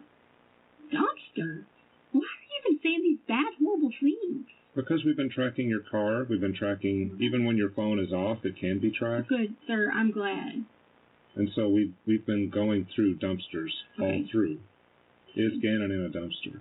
Sir, you can go through Just please. whatever you That want would to go save through. us. Sir, That would save us I didn't do hundreds of anything. days. Just I tell me didn't if he's in a do dumpster or anything not. to Gannon. Okay. That's fine. But Okay. will you tell me if he's in a dumpster? If I didn't do anything to him, how am I answering that question for you? Whether it's Angel or whoever How else. am I answering this question for you? Really? You sent to a parent and asked them that? Because we want to find him. I would not ask you that question I if didn't it wouldn't help us do find anything him. to Gannon. Nothing. Okay. Didn't hurt, harm, kill, nothing to Gannon. Did not. Would not. Where's the last place you saw him? Sir, Please. you've already asked me all these questions. I know, but that's an easy question. The last place you saw Gannon, which can really help us find him. Sir, you've Why would you not say that? If you had nothing Because to do... I've already tried to help you. No, but if you had nothing to do, if you did not hurt, harm, anything, why would you not tell me the last place you saw him? Okay. Because it's a memory you don't want to look at. Memory? Yes, Really? I would think it's a memory. Okay. Gannon's been missing now for how many days? You know when you last saw him, but you won't tell the one agency that can find him. You already said, you already basically lost my whole That's ability not a to true trust. story. That's worse than Quincy Okay. Brown. All right. Okay. What sir. about the pregnant lady with the money in her Okay. stomach? Sir. Okay. Leticia, tell me the last place you saw him, Sorry. and we can find Gannon, and you can... That will help you so much in this case. Help me. Yes, it will. Okay. What do you think is going to help you now? If I walk out of here and we haven't got a lead on how to find Gannon, Okay. Well. all you've got is the story of the stuff on the wall. You've got the blood. You've got blood all over the house. You've got Okay. blood on the bottom of your shoes, Okay. and you've got about 7 lies. Okay. If you help us find Gannon, that will help you tremendously. And yet you won't tell me. Why? Because you're not going to help me. Yes, I will. So we've got it now paused at the end of that section, 3 hours, 45 minutes and 5 seconds. Why'd you throw out the dumpster? There had been searches in dumpsters. And at that point, since we had no leads, I was hoping maybe she could at least, I was being truthful there, saying, can you at least narrow our world on what we're searching at this point? Because we didn't have a lead on where Gannon was. And you were just trying to get that from her at that particular point. Yes. Do you remember going from that discussion into asking her about any mental health issues that she was dealing with? Yes, I believe I asked her a second time after asking her initially. Right. And so that's what we're going to get into next. And that's at timestamp 3 hours, 50 minutes and 20 seconds. And it lasts for almost 2 minutes. So it goes to 3 hours, 52 minutes and 18 seconds. I am not the one. Not the one. Do you know why I asked you ahead of time if you're having anxiety or depression or stuff like that? It don't matter what you ask me about anxiety or depression or, any of those things. Because, to be honest with you, that's it. That's all. So have you been, you said Gannon's been seeing counselors. Have you been seeing counselors? Or no? Right, about teaching. One time. Maybe she did it too because she was going to give the emotional support animal. But that's it.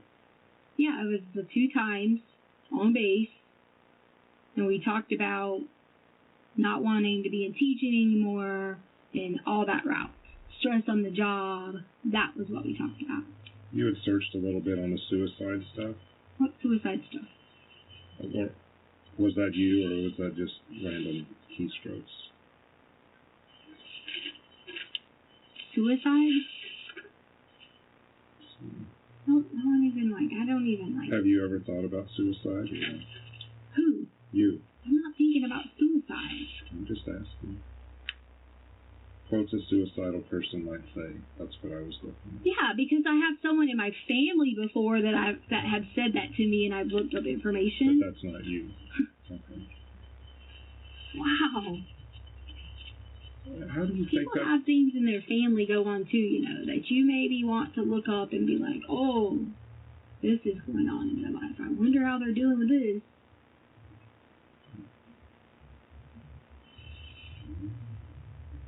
You need something to eat? No, can I make a phone call? I'm gonna ask.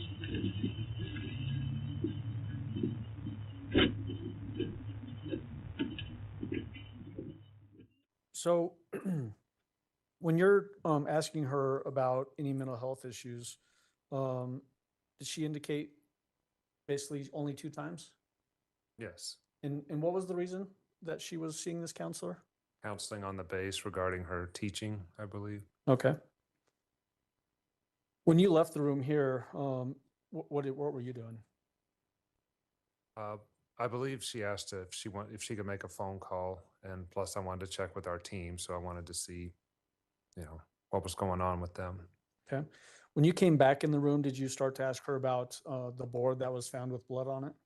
Yes. Okay, we're going to jump to that. So we're at 3:55 in 0 seconds. That period of time in between. So when we stopped at 3:52:18 till when you're about to come back in the room at 3:55 in 0 seconds, was she just in the room by herself? Yes. Was she acting normal? Yes. Any concerning behavior from her? No. Okay, we're going to start it at 3:55 and go through 4 hours, 6 minutes, and 11 seconds. So a little over 11 minutes.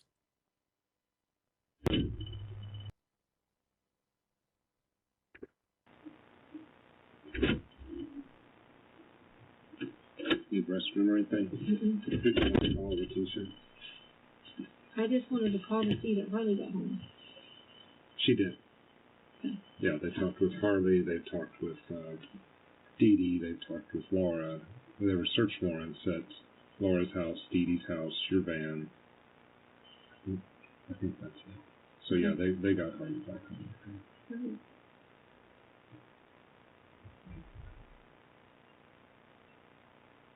Is Harley with Dee Dee? Yeah, because I told them that I met you out of the car and you said you'd like Dee Dee to be the guardian in between time or whatever. Okay.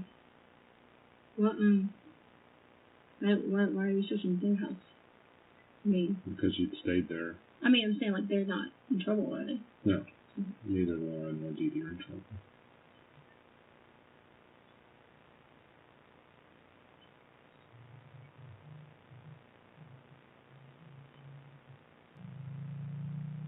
Am I asking you stuff the wrong way, Letecia?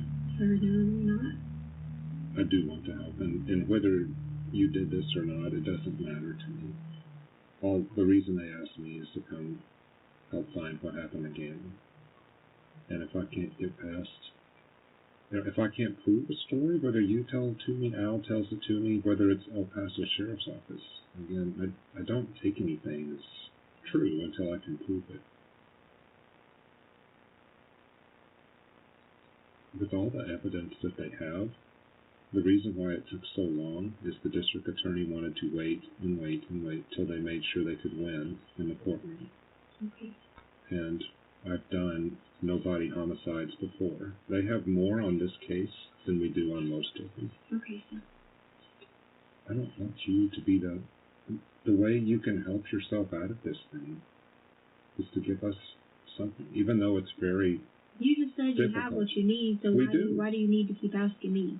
because you were the last one But, with him and you know. but if you have what you need, why do you keep asking me? Like, Because our goal is to find Gannon. Our Okay. goal is not to prosecute you. That is the district attorney's job. We're investigators.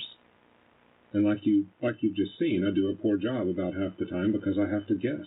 Because as much as we tried to track you with your cars and your phones and whatever else, there are gaps.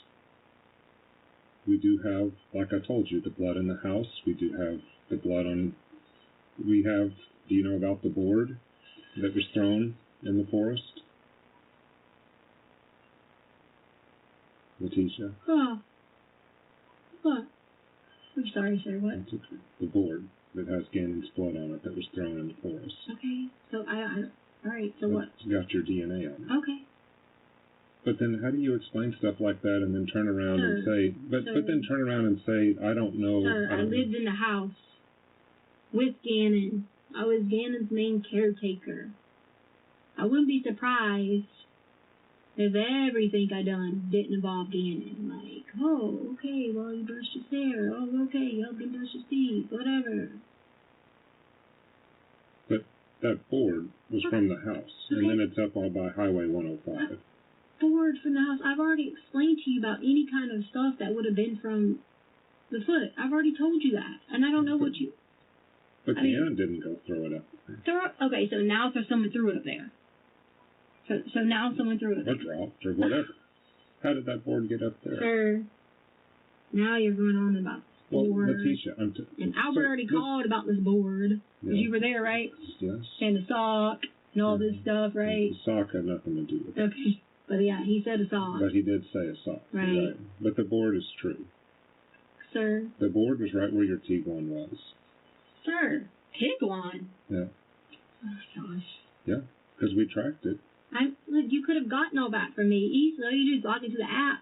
It's not a difficult thing. Like. Right. But if you track from where your Tiguan went and you look at where that board was. Tiguan, now, okay, so this is why it's so, like, backwards.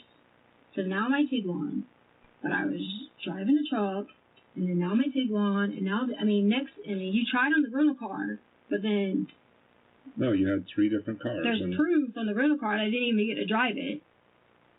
So, I mean. Right, there's low mileage on it. But we don't know where you went, because you had your phone off. My phone off. I had my watch on. Yeah, but you had your phone But off. the watch is up in the forest somewhere, isn't it? No, the watch ain't in no forest. You guys have my There's- watch. It's at El Paso Detention Center. That's the watch there. I thought you had an iWatch. That is. That's where the watch was at. Okay. No, I haven't heard anything about From Find My Watch says it's clearly sitting in El Paso County. that. Okay. But your phone was off those couple of days. A couple of days. The 27th, it was off when you were between the Petcos. But I had my watch on. Right. But what I'm saying... The watch tells you where you go. I mean, it's mirrored. Yeah. But I'm telling you, we have holes in our investigation, and you can help us with that. Sir?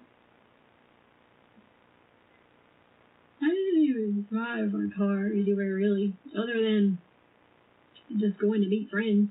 You drove the Tiguan up there. Yeah, other than to meet friends, yes. So who were you meeting up there? What friends? That can be a lead we can help find Gannon with. You guys already know all my friends, so maybe No, we don't know those up there. that should be the ones that you really know. We don't know the ones up there, I guarantee you. And like the guy said, oh, tire pressure and all this, then you would have saw where if I stopped anywhere or done whatever. Come on now, sir. Why can't you tell me though? Sir, you want me to give you, like, I've already had to tell you everything personal about her life. You have everything personal. I don't have what friends you saw up there on 105 where that board is. What? Look, I'm not going to admit to any kind of board. I'm not saying you need to. I'm just saying tell me who your friends are up there and we can go talk to And my Tiguan wasn't even driven that way until Okay, so maybe it was later. How much later? I don't even know. Before they took it. Okay, so was the truck up there? Truck up where? Up that 105 area. Oh, it's going to Castle Rock. I've already said this. But I was going to Castle. Already said this. but is that where the board was? It was in the back Sir, of the I don't truck. know where the board was at because I don't know. I really don't know. That's if you're asking me a question that I really don't know the So answer to. we have a board up Okay. there where you were driving Okay. with Gannon's blood on it, Okay. with your DNA on it. Okay. So, So my DNA, which would be what? skin cells. Okay. My skin cells, which I lived in a home, if that's what Correct. you're telling me. Yeah. And I've already told you that there was all this wood in the garage. Yeah, I but already you never you. told me that you took a piece out of the truck and flung it up there, What? or put it, or flung it. And Oh, and again, Letecia, I think you get No. mad when I say a verb or something, whether you placed it, flung it, dropped it, hit it. I don't know. But Oh. all I know is that our FBI evidence response team recovered it. Okay. Did you check everybody else in the house? As far as for their DNA? No, not the DNA to see if they put it there. Because you remember, these are the people that were in the house when I wasn't there. Did you check all them? The people in the house. Yeah. Did you check the people in the house? Since You mean the crime scene people? No, I mean the people that I'm sorry, rephrase that because you don't like that was allowed to stay there when all this stuff you're talking about would have been there. Okay. Correct. Did you check all these people? As far as their DNA? No. Did you check to see if any of them did this? Drove and threw that wood up there? Did you check them? Their GPS, their phone. No. Did you check them? Because that is doesn't matter. You mean to tell me you checked Veronica's GPS and her phone? Judge, that's now paused at 4 hours, 6 minutes and 11 seconds, and it's 4:49. Is this a good place for a break? It is, Judge. Okay. All right, ladies and gentlemen, we will have our weekend break.